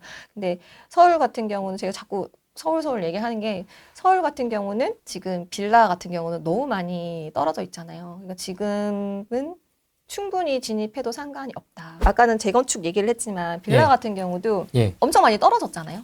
떨어졌고 지금 충분히 메리트 있게 낙찰 받을 수 있는 게 있어요. 그리고 만약에 서울에서 막 재개발 막 모아타운 신속통합기에 공공재개발 뭐 역세권 시프트 뭐 엄청난 정책을 계속 만들어내면서 계속 개발을 하려고 하잖아요. 뭐 노후도도 낮춰주고 뭐 동의율도 심지어 낮춰주고 그다음에 뭐 사업 기간도 단축시켜주고 엄청나게 계속 정책을 내놓고 있는데 오케이 내가 지금 이게 너무 고점이야. 비싸게 살 수 있는 상황이 아니잖아요. 네. 지금 너무 싸게 살 수 있는 상황이에요. 모든 사회적 분위기가. 지금 그렇게 116 사태, 전 116 사고라고 생각하거든요. 사태 사고? 보증보험료를 낮춰서 강제 역전세가 됐잖아요. 네. 오피스텔이 생각보다 경매 많이 안 나왔어요. 오피스텔은 나와도 낙찰도 잘 되고. 근데 왜 그럴까? 왜 오피스텔도 역전세였고 빌라도 역전세인데 왜 오피스텔은 경매가 이렇게 많이 나오지 않았을까? 이렇게 네. 생각을 해보면 오피스텔은 대출이 되는 거예요. 주택이 아니니까. 근데 빌라는 안 되는 거예요. 그리고 대출 한도가 낮다 보니까 자기 자금이 너무 많이 들어가니까 그냥 나가 떨어져 버린 거죠. 아, 나도 모르겠다. 이렇게 되니까 물론 처음에 사기꾼이 불을 지핀 건 있겠지만 그렇게 해서 같이 도미노로 다 넘어져 버린 상황인데 그래서 지금 오히려 역으로 생각하면 싸게 살 수 있는 타이밍이고 그래서 근데 정부에서는 재개발을 막 촉진하고 있어요. 촉진하고 있는데 되는 구역들도 있잖아요. 지금 모아타운 같은 경우는 첫 착공이 일어났어요. 그 모아타운이 정책이 만들어진 지가 얼마 안 됐거든요. 이 오세훈 시장이 나와서 만든 네. 정책이란 말이에요. 근데 지금 벌써 착공하는 데가 있어요. 첫 착공 이러면서 얼마 전 뉴스에 나왔었거든요. 근데 그래서 그 정책의 혜택을 받아서 오케이 운 좋게 내가 모아타운 지역에 들어가서 새 아파트를 받게 됐어. 그럼 너무 땡큐. 싸게 사서 내가 새 아파트를 받으니까 앞으로 서울은 공급이 계속 부족하다는데 새 아파트를 받을 수 있으니까 너무 좋아. 근데 안 됐어. 우리 집이 딱 잘렸어요. 그러면은 아쉽긴 하지만 일단 싸게 샀죠. 싸게 샀는데 그 아파트들을 뭘로 만들었어요? 빌라로 만들었잖아요. 재료가 빌라죠. 네. 그럼 빌라 수는 줄어들잖아요. 그럼 빌라 수요 빌라를 필요로 하는 수요가 분명히 있단 말이에요. 그 똑같은 그 아파트 바로 옆에 있는 그 아파트랑 같이 공유하는 그 입지를 누리는 수요. 오피나 빌라. 근데 빌라가 우리 집이 아쉽게 요렇게 잘려가지고 재개발이 안 됐어요. 근데 옆에 동네만 됐어. 그럼 얘네들은 아파트가 됐을 거잖아요. 근데 얘네들은 원래 출신 성분이 빌라잖아. 그럼 그 빌라는 없어진 거예요. 그러면은 그 땅을 필요로 하는 빌라 수요자들은 나한테 와야지. 그렇지. 그러니까 돼도 좋고 재개발이 돼도 좋고 안 돼도 싸게 샀는데 왜 이렇게 되는 거죠. 그냥 꽃놀이패네요. 그러니까 저는 이게 투자를 할 때 네. 내가 이걸 사서 얼마에 이게 아니라 그 방어적인 측면으로 투자를 관점을 그러니까 내가 재개발 투자를 하는데 돼도 되고 안 돼도 돼. 근데 싸게 샀어. 지금 역대급으로 서울 빌라를 싸게 살 수 있는 타이밍이잖아요. 2024년, 2025년까지. 그런 기회가 올까요? 빌라왕 사태. 이게 앞으로 이제 솔직히 오피스텔이랑 빌라는 전세가 없어질 거잖아요. 정부에서 116을 처리하거나 엄청난 전세 자금에 대한 대출에 대한 뭐 인센티브를 주지 않는 한 이런 소형 주택에 대한 거는 저는 빌라는 사라질 거라고 보거든요. 그러면 누가 공급해요? 그동안 전세를 주던 사람들이 없어진 거잖아요. 그러면 그 빌라 같은 걸 보실 때도 이 꽃놀이패를 만들려면 아파트가 저쪽이 내게 잘렸어 구역이. 아파트가 돼도 내게 좀 타격이 없고 잘 유지가 되려면 그런 입지 같은 거를 뭐 아무 모아주택이나 사진 않으실 거고 물론 사업성이나 뭐 이런 거 여러 가지 보시겠지만은 그런 입지를 좀 보실 때는 어떤 기준으로 좀 보세요? 입지를 일단은 저는 한강 주변으로. 한강 주변으로 이번에 그 마용성이 뭐 올랐다 뭐 이런 얘기 하다가 요새는 또 마동석 얘기도 나오잖아요. 마동석은 뭡니까? 마포 동작구 흑석동.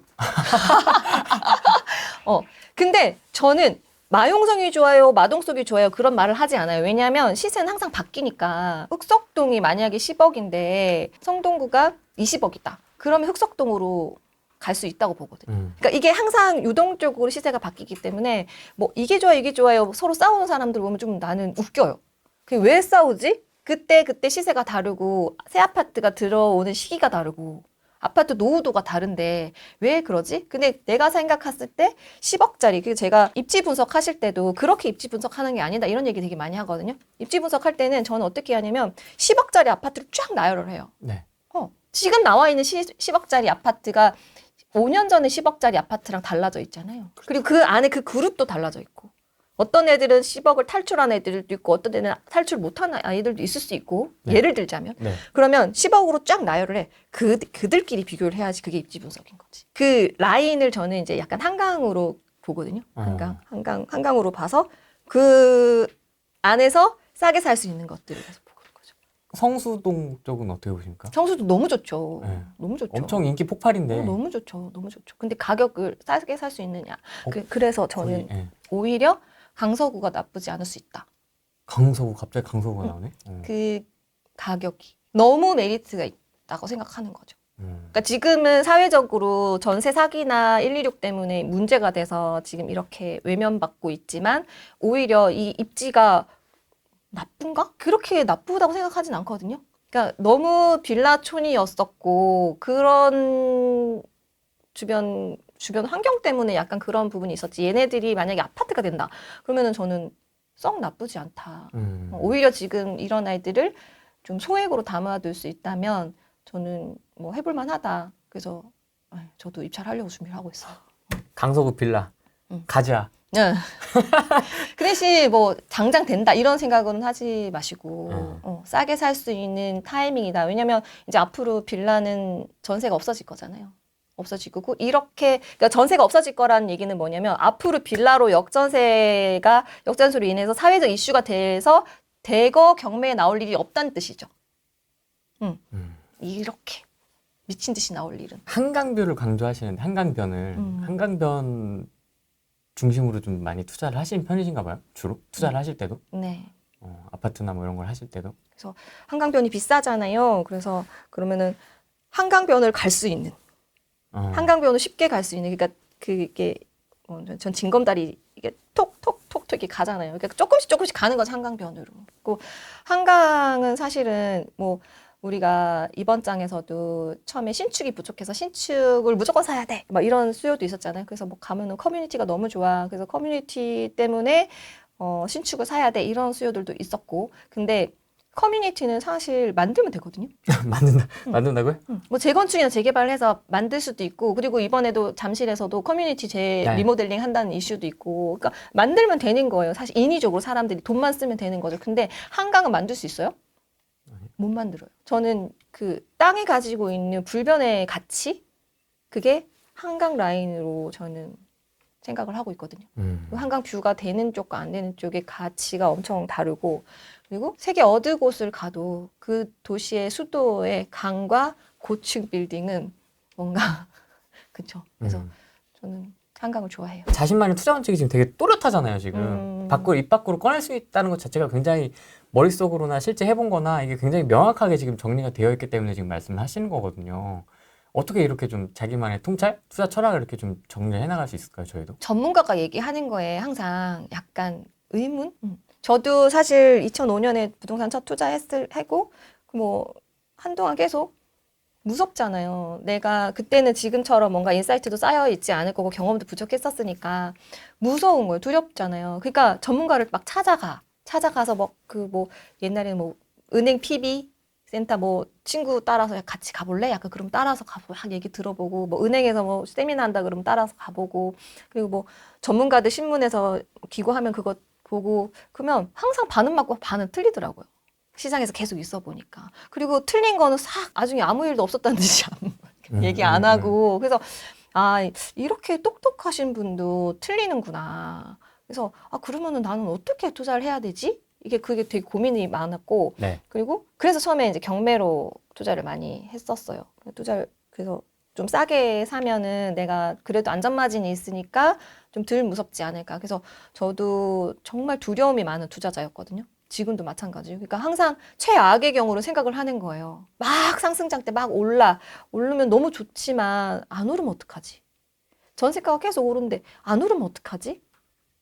이런 마음을 항상 내포하고 있으면서 그럼에도 불구하고 서울은 상승한다는 거에 대한 거를 이제 뭐 이런 작은 굴곡은 있겠지만 결국은 우상향하니까 그러면 내가 그걸 어떻게 대응해야 하는 투자를 해야 될까 이런 고민들을 되게 많이 했던 것 같아요. 그래서 결국은 두려움인 거죠. 정확하게 알고 있으면 그거 알 수 없다라고 생각을 해요. 아, 그 두려움을 어떻게 뚫고 그렇게 투자를 하셨습니까? 등기를. OP 7개부터 해가지고 뭐 지금 제가 들은 것만 해도 지금 엄청난데. 월세로 해놓으면 역전세 상관없잖아요. 그러니까 제가 진짜 이번 장에 저도 솔직히 뉴스에 안 나온 것만 정말 다행이라고 생각하는데 내가 왜 뉴스에 안 나왔을까? 저도 기본 채수가 있잖아요. 서울만 다니는 것도 아니고 광역시까지도 있는데 근데 왜 내가 뉴스에 나오지 않았을까? 를 생각을 해보면 제가 항상 그거를 대응을 하고 있었던 거죠. 이제 월세, 전세 좀 분리를 시켜놓고 그리고 제가 무조건 장기 투자 팔지 않는 부동산을 모아가는 거를 지향하지만 계속 팔아요. 그냥 1년에 세 채는 계속 팔아요. 그냥 기계적으로 팔아요. 왜요? 그 기계적으로 파는 이유는? 그 타이밍을 내가 잡을 수 없다고 생각하기 때문에 나눠가지고 올해는 얘 팔고 내년은 얘 팔고 그 대신 안 팔 애들은 계속 모아두는 거예요. 계속. 이런 식으로. 그거에 조금 더 집중을 하는 편이었던 것 같고 그래서 전문가가 오른다 내린다는 거에 대해 크게 생각을 하지 말고 그리고 그 어떤 주장이 나오거나 뉴스가 나오면 저는 그 원문을 봐요. 팩트 체크를 하고. 그래서 이 데이터는 어디서 나왔지? PIR의 중위값은 무슨 기준이지? 중위값으로 기준을 맞는 게 타당할까? 이런 의문을 계속 갖는 거예요. 근데 예를 들어 한 학급에 1등부터 10등이 있는데 가운데 애가 중위값이야. 그 학생이 우리 학교의 대표 아이예요? 그건 아니잖아. 그런 식으로 계속 의문을 갖는 거예요. 그래서 뭐 PIR 때문에 PIR보다 높기 때문에 거품입니다. 이렇게 보다 그러면 PIR은 뭐지? 아, PIR은 소득 대비 주택 가격이래. 그러면 그 무슨 데이터가 원소스가 뭐지? 근데 제가 가져오긴 했는데 보여주십시오. 네, 어떤 겁니까? KB부동산 에서는 지금 이런 가격이 이렇게 나오잖아요. 네. 네, PIR 지수. 네. 그리고 이거는 또 KB 같은 경우는 국민은행을 통해서 대출한 사람들이 소득이 얼마고 얼마짜리 집을 샀는지에 대한 PIR이 들어가고요. 아. 디테일하게 보니까 이해되시죠? 대출자의. 대출자의. 이게 포인트네. 대출자의. 그리고 또 얘는 또 아까 걔랑 또 달라요. 주택금융 통계 시스템이거든요. 낮네요, 좀. 낮고 낮아요? 특별히 탁 올라갔어요? 그냥 뭐 약간 물가상승률에 그냥 수수수수하게 그냥 올라갔죠. 네, 가는 느낌? 얘는 통계청이거든요. 뭐가 맞느냐는 거죠. 그렇게 막 튄다 이런 느낌은 아니네요, 숫자가. 그러니까 어떤 이 PIR도 내가 봤을 때는 이 세 개가 좀 조금 다른 로우 데이터를 썼고 그러네요. 그럴 가능성이 높다. 나머지 두 개는 뭘로 했는지도 안 나와 있더라고요. 그러니까 이걸 우리가 왜 단순히 PIR이 높기 때문에 주택 가격이 이렇게 거품이다라는 말을 믿어야 되지? 그리고 어디까지가 그러면은 거품이 아닌 거예요? 그건 누가 정하는 거지? 10%는 괜찮고 20%는 안 되는 건가? 뭐 회사에서는 이렇게 기준선을 이렇게 잡아놨던데 이렇게. 그걸 누가 기준선을 잡아놨던데. 그러니까 누구 기준으로? 그러니까 그것도 그거에 대한 의문을 가져보셔야 되는 거죠. 그래서 KB 같은 경우는 그냥 이거예요. 내가 연소득이 1억이면 그냥 이 1억인 나랑 똑같은 소득이 1억인 사람이 서울주택은 11억, 12억짜리 집을 샀더라. 그냥 그거 나의 소득 그냥 참고만 하면 되는 거예요. 1억 연소득이 있는 사람은 인천에서는 8억 5천짜리 샀다. 이것 때문에 그러면 서울은 인천보다 거품인가요? 그것도 조금 이렇게 보니까 막 엄청 거품이 아닌 것 같네요. 그렇죠. 실제로 대출한 사람의 PIR 따져보니까. 그래서 이런 부분에 대해서 한번 좀 해보시고 네. 자, 이거는 그렇게 좋아하시는 평균 이게 매매 가격 지수고요. 이게 줄선이 그리고 이제 막대 그래프가 PIR이에요. PIR. 네. 2014년은 PIR 매매 가격이 더 훨씬 높죠. 근데 올랐잖아요, 가격이. 네. 그러면 무슨 기준이에요? 이게 뭔가 비율적으로 뭐라지 루틴이 있나요? 저는 없다고 생각해요. 나는 아무리 봐도 모르겠거든요. 무슨 공식이 있죠? 여기서? 2014년은 그럼 왜 오른 거죠? 이거 보시면 네. 이게 강남 아파트 파란색이 전세가거든요. 그런 얘기 있죠. 지금 매매 거래가 터져도 전세가율이 너무 낮아서 매매 추세는 안 될 수 있다. 될 수도 있고 안 될 수 있다고 생각해요. 저는. 근데 그 말은 잘못됐다. 왜냐하면 전세가율 보세요. 93년, 94년, 95년에도 전세가율이 80%예요? 90%예요? 그런 적이 없습니다. 없죠. 김영삼 때 네. 2.2억에서 음. 절반이 안 되죠. 그럴 때는 있었어요. 2015년에 강남 아파트 갭이 1억 정도로 딱 네. 붙었던 적은 있었거든요. 있습니다. 네. 그런 거는 그때 그냥 묻다 그냥 매수 타이밍인 거지 그때가 반드시 기다려야 되는 매수 타이밍은 아닌 거죠. 제가 봤을 때. 그렇죠. 그래서 왜 그러면은 강남 아파트는 전세가율이 높아가지고 오른 게 아니잖아요. 전문가들이 얘기하는 부분에 대해서 조금 그렇구나가 아니라 무슨 데이터를 썼지? 그건 어디서 가져왔지? 나도 한번 가봐서 보고. 그렇게 생각하지 않죠. 유튜브 딱 보고 응. 내 월급을 50년을 모아야 집을 살 수 있단 말이야? 이게 말이 돼? 이 더러운 세상 이러면서 야 이렇게 되는 거죠. 그리고 부자 통계도 제가 가지고 왔는데 네. 서울에 부자가 서울, 경기, 인천에 한국 부자의 70%가 살아요. 됐다 맞네요. 그리고 아까도 봤죠. 아까 충북에서 서울 강남 아파트 딱 잘 받으셨잖아요. 공동으로. 응. 네. 공동으로. 경남이나 대구나 다른 지역의 부자들도 서울 아파트를 갖고 싶어 한다는 거죠. 그리고 이미 서울에는 서울 수도권 인천에는 한국의 70%의 부자가 살고 있고 강남에는 45% 살아요. 근데 그거를 어떻게 PIR로 누구 기준으로 어떤 데이터나 이런 것들을 들었을 때 한번 검증을 해보시고 의구심을 한 번씩 가져보셨으면 좋겠다. 그리고 변하지 않는 가치. 서울은 세계 7대 도시다. 5대 도시가 목표고 서울은 한국의 부자 70%가 살고 강남에는 45%가 살고 있다. 그리고 그 출산율 0.7 정도 되죠. 네. 0.7명의 아이는 어디로 갈까? 온 친척들이 이 아이를 서울로 보내려 할 것이다. 온 친척들이 거제로 보내겠냐? 울산으로 보내겠냐? 서울로 보내려고 하겠냐? 그쵸. 생각해 볼 필요가 있다라는 네. 거죠. 마음가짐을 다 잡게 됐네요. 서울에 지금 70% 맞나요? 네. 70%의 부자들이 살고 있는데 우리가 등기를 치려고 하면 노력은 좀 해야 되지 않을까요? 깃발을 무조건 꽂아야죠. 네, 노력은 좀 해야 되지 않을까요? 이걸 역으로 반대로 생각해서 지금 서울의 재개발, 재건축이 너무 잘 됐을 때를 또 시뮬레이션을 돌려보면 그때는 지금 건축비가 다 올랐잖아요. 그러면 우리가 깃발 꽂을 수 있을까요? 지분 갖기 힘들다고 봐요. 그래서 제가 계속 서울의 아파트, 서울의 땅에 깃발을 꽂아라. 이게 다 뒤집어지고 나서는 우리 세대는, 우리 자녀들은 절대 깃발을 꽂지 못할 수 있다. 그런 말씀을 계속 많이 드리거든요. 어떤 분은 그걸 성벽으로 표현하시는 분도 있고요. 성벽. 지금 성벽이 점점 높아지고 있다. 이 성벽 다 지어지고 나면 진짜 쉽지 않을 거다.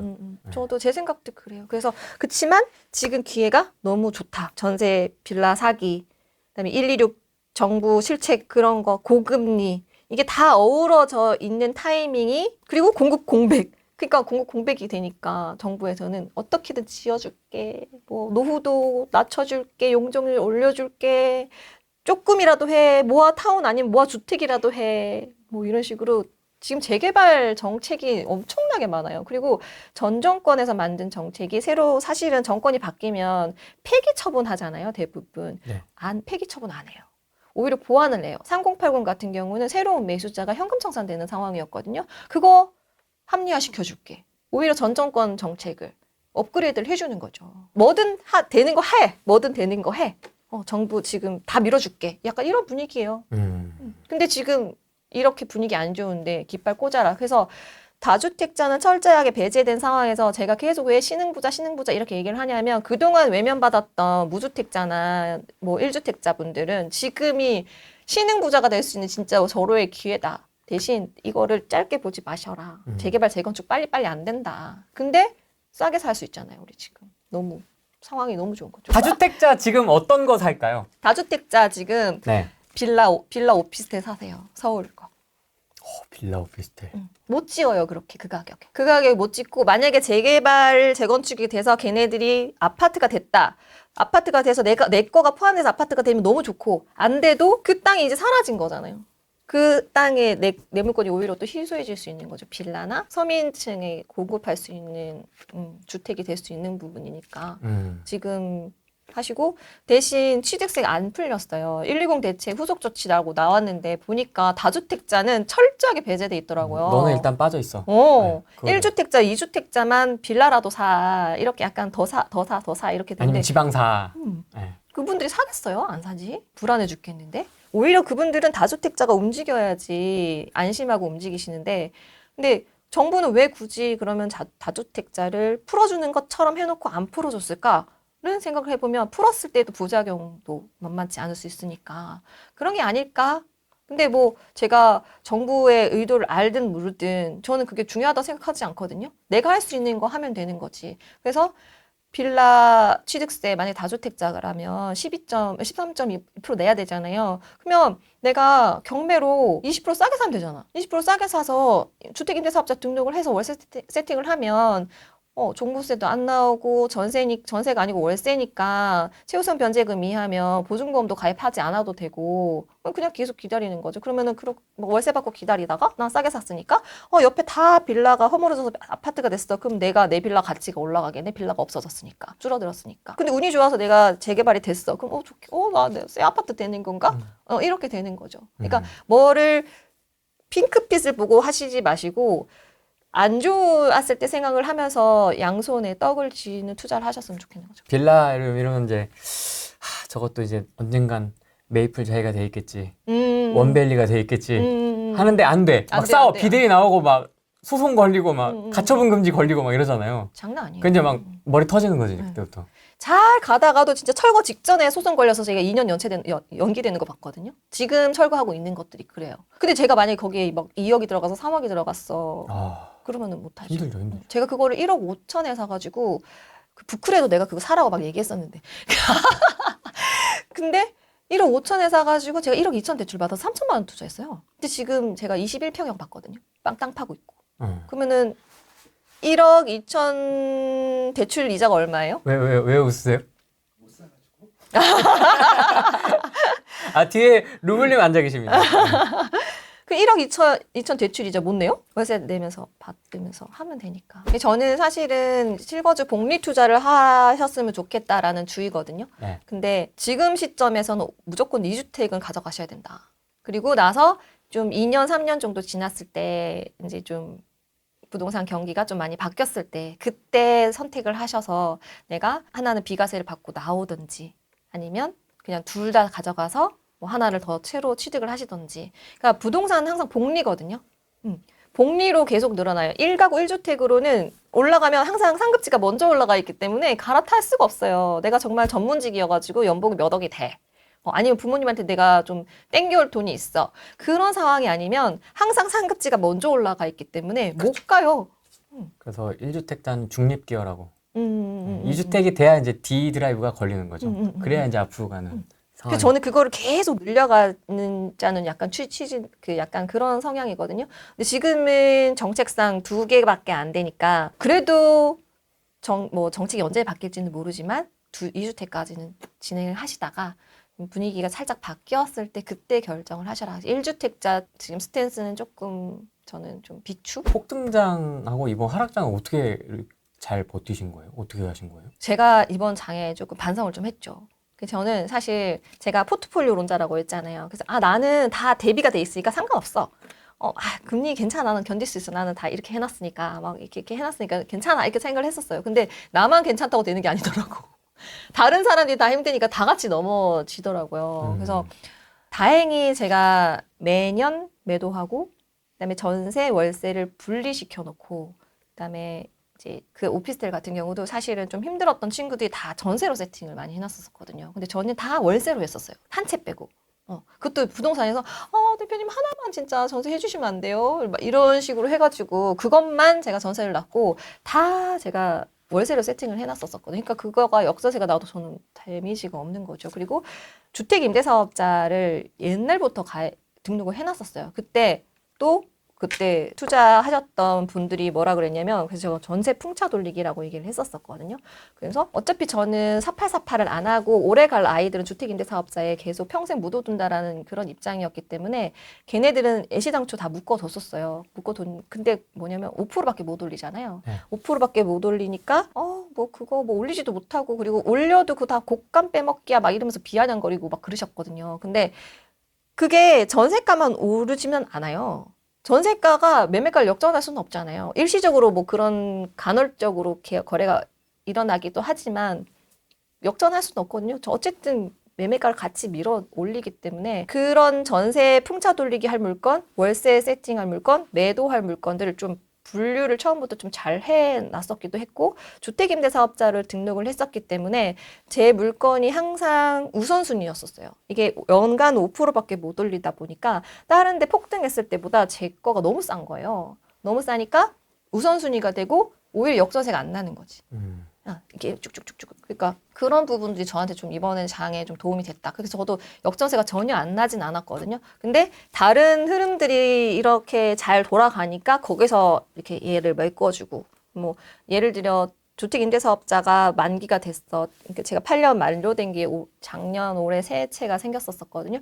그런 애들은 그동안 내가 전세를 못 올렸었잖아요. 네. 그런 애들을 이제 전세를 시세대로 받는다던가.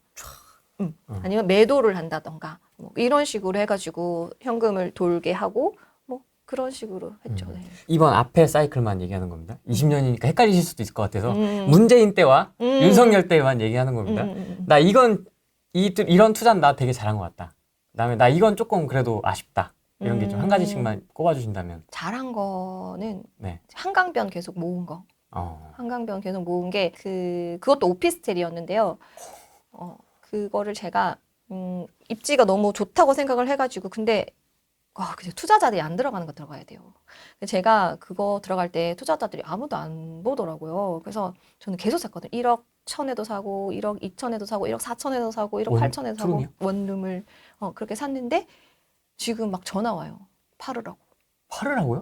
오피스텔을요? 그래서 제가 가지고 있는 물건들 중에 안 떨어진 게 몇 개가 있거든요. 걔 중에 얘가 포함이 돼요. 그러니까 한강뷰가 보이는 거예요? 네, 보이는 거. 와. 근데 안 떨어졌어요. 그러니까 오히려 1억 정도 오른 상승한 정도? 제가 1억 4천에 샀으니까 지금 막 2억 4천 정도의 거래가 되고 있고 심지어 매물을 찾고 있거든요. 이제 그런 부분들은 제가 조금 잘했다. 그게 왜 그랬냐 생각해 보니까 투자자들이 안 들어갔었어. 그때 왜 안 들어갔습니까? 지방 가셨겠죠, 뭐.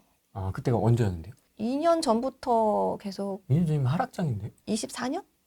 3, 4년 전이래요. 3, 4년. 그러니까 제가 근데 계속 샀으니까. 3, 4년 전부터 시작해서 그냥 물건이 나오면 내가 생각하는 가격대가 나오면 그냥 사. 그냥 사. 이거 그냥 막 쫄르지도 않고 나왔어요? 그러면 한 500 깎아주세요. 저밖에 없으니까 깎기도 너무 좋은 거예요. 그래서 사고. 계속 꾸준하게 샀고 재작년까지도 샀죠. 계속. 과자 사듯이 얘기하시네요. 근데 그게 어디냐면은 지금 이번에 아파트 평당 1억에 분양했다는 네. 그거 바로 옆이거든요. 포 그 옆입니까? 그러니까 이제 사람들이 그제서야 아. 여기 평당 아파트가 1억인데 그치. 잠깐만 하니까 여기 보니까 1억 얼마? 이러는 거죠. 그러니까 이제 사람들이 찾기 시작하는 것 같더라고요. 포보다 훨씬 빨리 사셨네요. 훨씬 빨리 샀죠. 훨씬 빨리 샀죠. 너무 그리고 막 그 불안하지도 않은 게 너무 볼 때마다 막 너무 좋은 거예요. 흡족하고. 그럼 완전 붙어 있는 거네요. 한강에 앞에 딱 붙어 있는데 그 앞에 뭐가 와서 가릴 수도 없고 오피스텔 재건축은 사실은 조금 힘들긴 하지만 근데 이게 가치가 있다면 고도 제한이라든지 뭐 이런 게 좀 걸릴 수 있잖아요, 사실은. 근데 그 뒤쪽에 워커힐 아파트가 있어요. 워커힐 아파트가 만약에 고도 제한에 걸리면은 걔네 못 짓잖아요. 그 리스크가 얘가 커요, 제가 커요. 큰형이 더 크지. 그지? 그러니까 그런 개념으로 본 거죠. 아차산이 있어서 그 아차산이 고도 제한이 있잖아요, 사실. 근데 그 집 바로 앞에 워커힐 아파트가 있는데 그 워커힐 아파트를 재건축을 안 해줄 거냐? 고도 제한 때문에. 그럼 걔는 고도 제한 풀어주고 나는 안 풀어줄 리는 없고, 그렇죠? 그러면 그 리스크는 누가 더 크냐? 그럼 나는 리스크가 없다고 생각을 한 거죠. 0이 없네요. 0은 무주택자인 거죠. 네. 2가 많습니다. 2가 다주택자. 네. 2가 많습니다. 이런 1. 투기꾼들, 적폐들. 그렇죠? 임대주택 공급자들. 우리 주택시장, 임대시장의 안정화를 위해 노력하고 그럼요. 있는 산업 역군들입니다. 뭐 말은 적폐들 하지만 훨씬 많네요, 다주택자가. 거의 압도적입니다. 95% 이상인 것 같아요, 그죠? 네. 부럽다, 0. 0이면 지금 서울 빌라입니까? 0이면 서울 아파트죠. 서울 아파트. 아파트 경매로 낙찰 받으셔야죠. 경매로. 경매로 근데 싸게 받기가 그래도 열심히 하면 돼요. 그래도 그러니까 그것도 약간 전략이 필요한데 물건 좀 많은 날, 비슷한 물건이 좀 이렇게 겹치는 날 이렇게 좀 전략을 좀 잡으시고 같이 입찰에 들어간다던가 이렇게 해서 하시면 되고 1주택자는요? 1주택자도 1주택자를 위한 조언. 무조건 추가. 추가. 추가. 다주택자로. 다주택자. 가라. 어떻게 갈까요? 경매면 더 좋겠고 네. 갈아타기는 쉽지 않을 거예요 지금. 왜냐면 내가 갖고 있는 물건이 어딘지는 모르겠지만 팔고 가야 되는데 솔직히 팔아서 비슷한 급지로 가고 싶지 않잖아요. 더 상급지로 갈 건데 상급지는 항상 뭐 달아나 있으니까. 그러니까 비슷한 급지라도 하나 더 매수를 하셔가지고 복리를 만드셔서 나중에 왜냐면 전세가가 오르는 거는 이제는 그냥 뭐 매매가가 언제 오를지는 사실은 뭐 몰라. 이게 뭐 서로 의견이 있지만 전세가가 오르는 거에 대한 이견은 없잖아요. 없어요. 진짜 없어요. 그럼 지금 일단은 2주택자가 돼요. 하나 사면 그게 걔네가 2년 있다가 전세가가 오르겠죠. 그러면 그때 뭘 하나 팔던 이거 전세가 오르는 것까지 합혀가지고 그때 상급지로 갈 수 있는 복리를 하시는 것도 나쁘지 않다. 다주택자는 지금 무조건 빌라 하셔야 돼요. 오피스텔이랑. 질문 있습니다. 0이면 청약으로 서울 아파트 노려야 될까요? 되겠어요? 너가 되겠냐? 아니, 너 따위가 되겠냐? 아니. 저는 그렇게 아까도 말씀드렸지만 저는 그래서 안 한다 그랬잖아요, 청약을. 그러니까 그런 행운이 나한테 올까? 저는 약간 나는 되게 운이 없는 사람이고 진짜 내가 열심히 해야만 한다는 생각을 하고 사는 사람이거든요. 그래서 그 가점이 몇 점인지는 모르겠지만 그것도 현실적으로 한번 생각을 해보시고 만약에 그게 안 될 것 같다 그러면은 빨리 준시축, 구축이라도 싸게 매수를 하시는 게 맞지 않을까. 이왕이면 경매로. 네. 경매로 일단 한번 살펴보고, 그 다음에 하시는 게 좋겠다. 예뻐요라는 댓글이 있습니다. 에이. 강하게 부정하시네요. 아유, 보톡스 맞고 하려고 그랬는데 못 맞아가지고. 20년 지금 하셨잖아요. 네. 지금 시작하시는 분들도 있고, 이제 저희 보시는 분들이 이제 다주택자분들이 많이 보시지만은 지금 시작한다면 어떻게 좀 시작하라 이런 질문 받아보신 적이 있으신가요? 어떻게 조언을 해주시겠어요? 지금 나 도화지야. 생 도화지야 진짜. 아무것도 몰라. 순결하고요. 명의 순결하고 지식도 없어. 아무것도 없어. 그래서 지금 경매로 하려면 지금 상급지는 좀 낙찰가가 많이 올라갔기 때문에 약간 성북구나 그 위쪽 사이는 살짝 타이밍이 좀 있다고 저는 보거든요. 그래서 그거를 지금 딱 입찰을 하면은 좋겠는데 왜냐면 전고점에 비해서 지금 낙찰을 받으면 1억 정도 좀 싸게 받을 수 있겠더라고요. 그래서 그거를 제가 입찰을 하자라고 얘기를 했는데 지금 어쨌든 자금 사정은 알아서 해야 되는 부분이니까 일단은 만약에 그게 안 된다 그러면 다른 빌라라도 낙찰 받아서 아니 그러면은 인테리어도 하실 줄 알면 경매로 낙찰 받은 다음에 본인이 수리하면 그래서 시작하게 된 거예요. 땡이네요. 사실은. 완전 망고 땡이네요. 네, 그래서 왜냐면 매달 수리가 있으니까 너무 힘든 거예요. 그리고 진짜 현장에 이상한 사람 정말 많거든요. 목수들도 그렇고 막 말도 안 통하고 그냥 가버리고 막 그래서 대리점을 차리게 된 거죠. 부동산과 인테리어는 사실 뗄 수는 없는 관계이기 때문에 그렇죠. 그리고 제가 원래 전공이 또 의상 디자인과였었어요. 그래서 의류업을 되게 오래 했었거든요. 그래서 말아먹고 이제 뭘 하지 하다가 계속 수리를 하고 있더라고요, 제가. 항상 수리를 하고 있더라고요. 그래서 그럼 그냥 차라리 이걸 차리자 이렇게 해가지고 이제 하게 된 거죠. 그러면은 한번 사업을 실패하고 부동산 투자는 계속 하고 있었고, 그렇죠. 그 다음에 수리를 하고 있네 내가 이거 사업이나 할까 해가지고 이렇게 차리신 거군요. 그렇죠. 지금 너무 좋은 직원들이 많이 들어와가지고 1등. 그러면 그거는 1등. 전국 어디에서나 이렇게 막 의뢰해도 되는 거예요? 그렇죠. 네. 프레이 TV 지금 보고 의뢰하면 좀 잘해주십니까? 그럼요. 여러분 네. 인테리어 나 지금 해야 된다. 어디로 연락해야 되죠? 라니의 디자인 유튜브 하시면 있어요. 네. 구독하시고. 이렇게 카톡 플러스 친구 이런 거 있습니까? 네, 저희 그거 상담 신청하는 페이지가 있군요. 네, 그걸로 하시면 돼요. 그럼 편집본엔 제가 그거 해놓겠습니다. 싸게 해주십시오. 네. 프레이 TV 보고 왔는데요. 이렇게 쳐가지고. 그럼요. 싸게 해주십시오 하면은 해주시는 걸로. 네. 그렇게 하는 걸로. 너무 고생하셨어요. 진짜. 사실 제가 고백밴드라고 밴드방을 운영을 하거든요. 예. 사실 근데 아무것도 아니고 그냥 우리끼리 맨날 응원해요. 응원하는데 다들 너무 지쳐 있는 게 보이기 시작하니까 저도 힘들어지는 거예요. 그거를 보고 있는 게. 근데 근데 계속 응원하는 마음을 계속 가지고 있었죠. 근데 이제는 끝나가요. 조금만 더 힘내세요. 그 말이 너무 해주고 싶은 거예요. 그러니까 이게 영원하지 않다. 영원히 금리가 계속 오르지도 않을 거고 영원히 내리지도 않을 거고 하락장이 계속 되지도 않을 거고 계속 영원한 상승장도 없고 그리고 지금 점점 불확실성이 조금씩 사라지고 있잖아요. 더 언제 내릴지의 문제지. 생각보다 좀 더 늦게 내리네?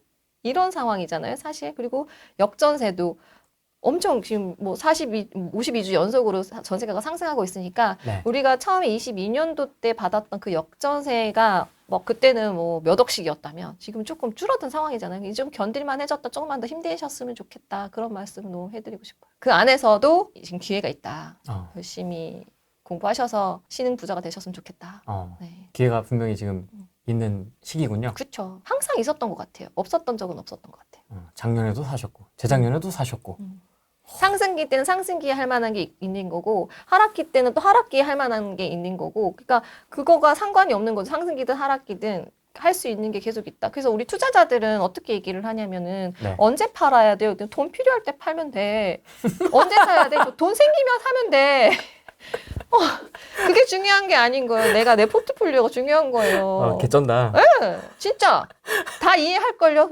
투자 오래 하신 분들은 맞지? 재작년부터 아무튼 좀 손가락 빨고 있었거든요. 네. 힘들어서. 아무리 떨어져도 내가 안 팔면 상관없잖아요. 내가 안 팔면 내가 그 금매로 팔지 않으면 상관없는 거예요. 시간 지나면 다 지나가니까. 그 대신 그거를 못 견디니까 역전세 빨리 돈 달라고 막 이러니까. 그러니까 그런 부분들을 이번 장에는 내가 막 지방에 물리신 분들이 막 칼리오프님 저 지방에 뭐 분양권도 있고 뭐도 있고 안 팔려서 너무 힘들어요. 이렇게 얘기를 하시거든요. 그러면 이제 어쩔 수가 없잖아요. 이미 벌어진 일. 그러니까 잘 가져갈 거, 던질 거 스스로 잘 판단하시고 다음 장에는 내가 어떻게 할 건지 그 다음에는 내가 포트폴리오가 진짜 칼리오페님이 그래서 맨날 포트폴리오 말씀하셨구나 한번 되새기시면서 진짜 내가 정말 10년 동안 안 팔려도 20년 동안 안 팔려도 불안하지 않을 부동산이 뭐지? 그거에 조금 더 중점을 주셔서 다음 장을 좀 준비하셨으면 좋겠다. 네. 알겠습니다. 뭐 끝으로 폭락론을 굳게 믿고 있는 분들에게 좀 정신 차리시라고. 정신 차리시라고. 그렇게 폭락을, 정말, 그러면 다 팔고, 그냥 시골 들어가서 농사 지세요. 자급자족적 하셔야지. 안 그래요? 강의팔이는 또 해. 강의는 왜 하는 거야? 알겠습니다. 오늘은 여기까지 하겠습니다. 고맙습니다. 안녕 한번 해주세요. 안녕. 네. 화이팅.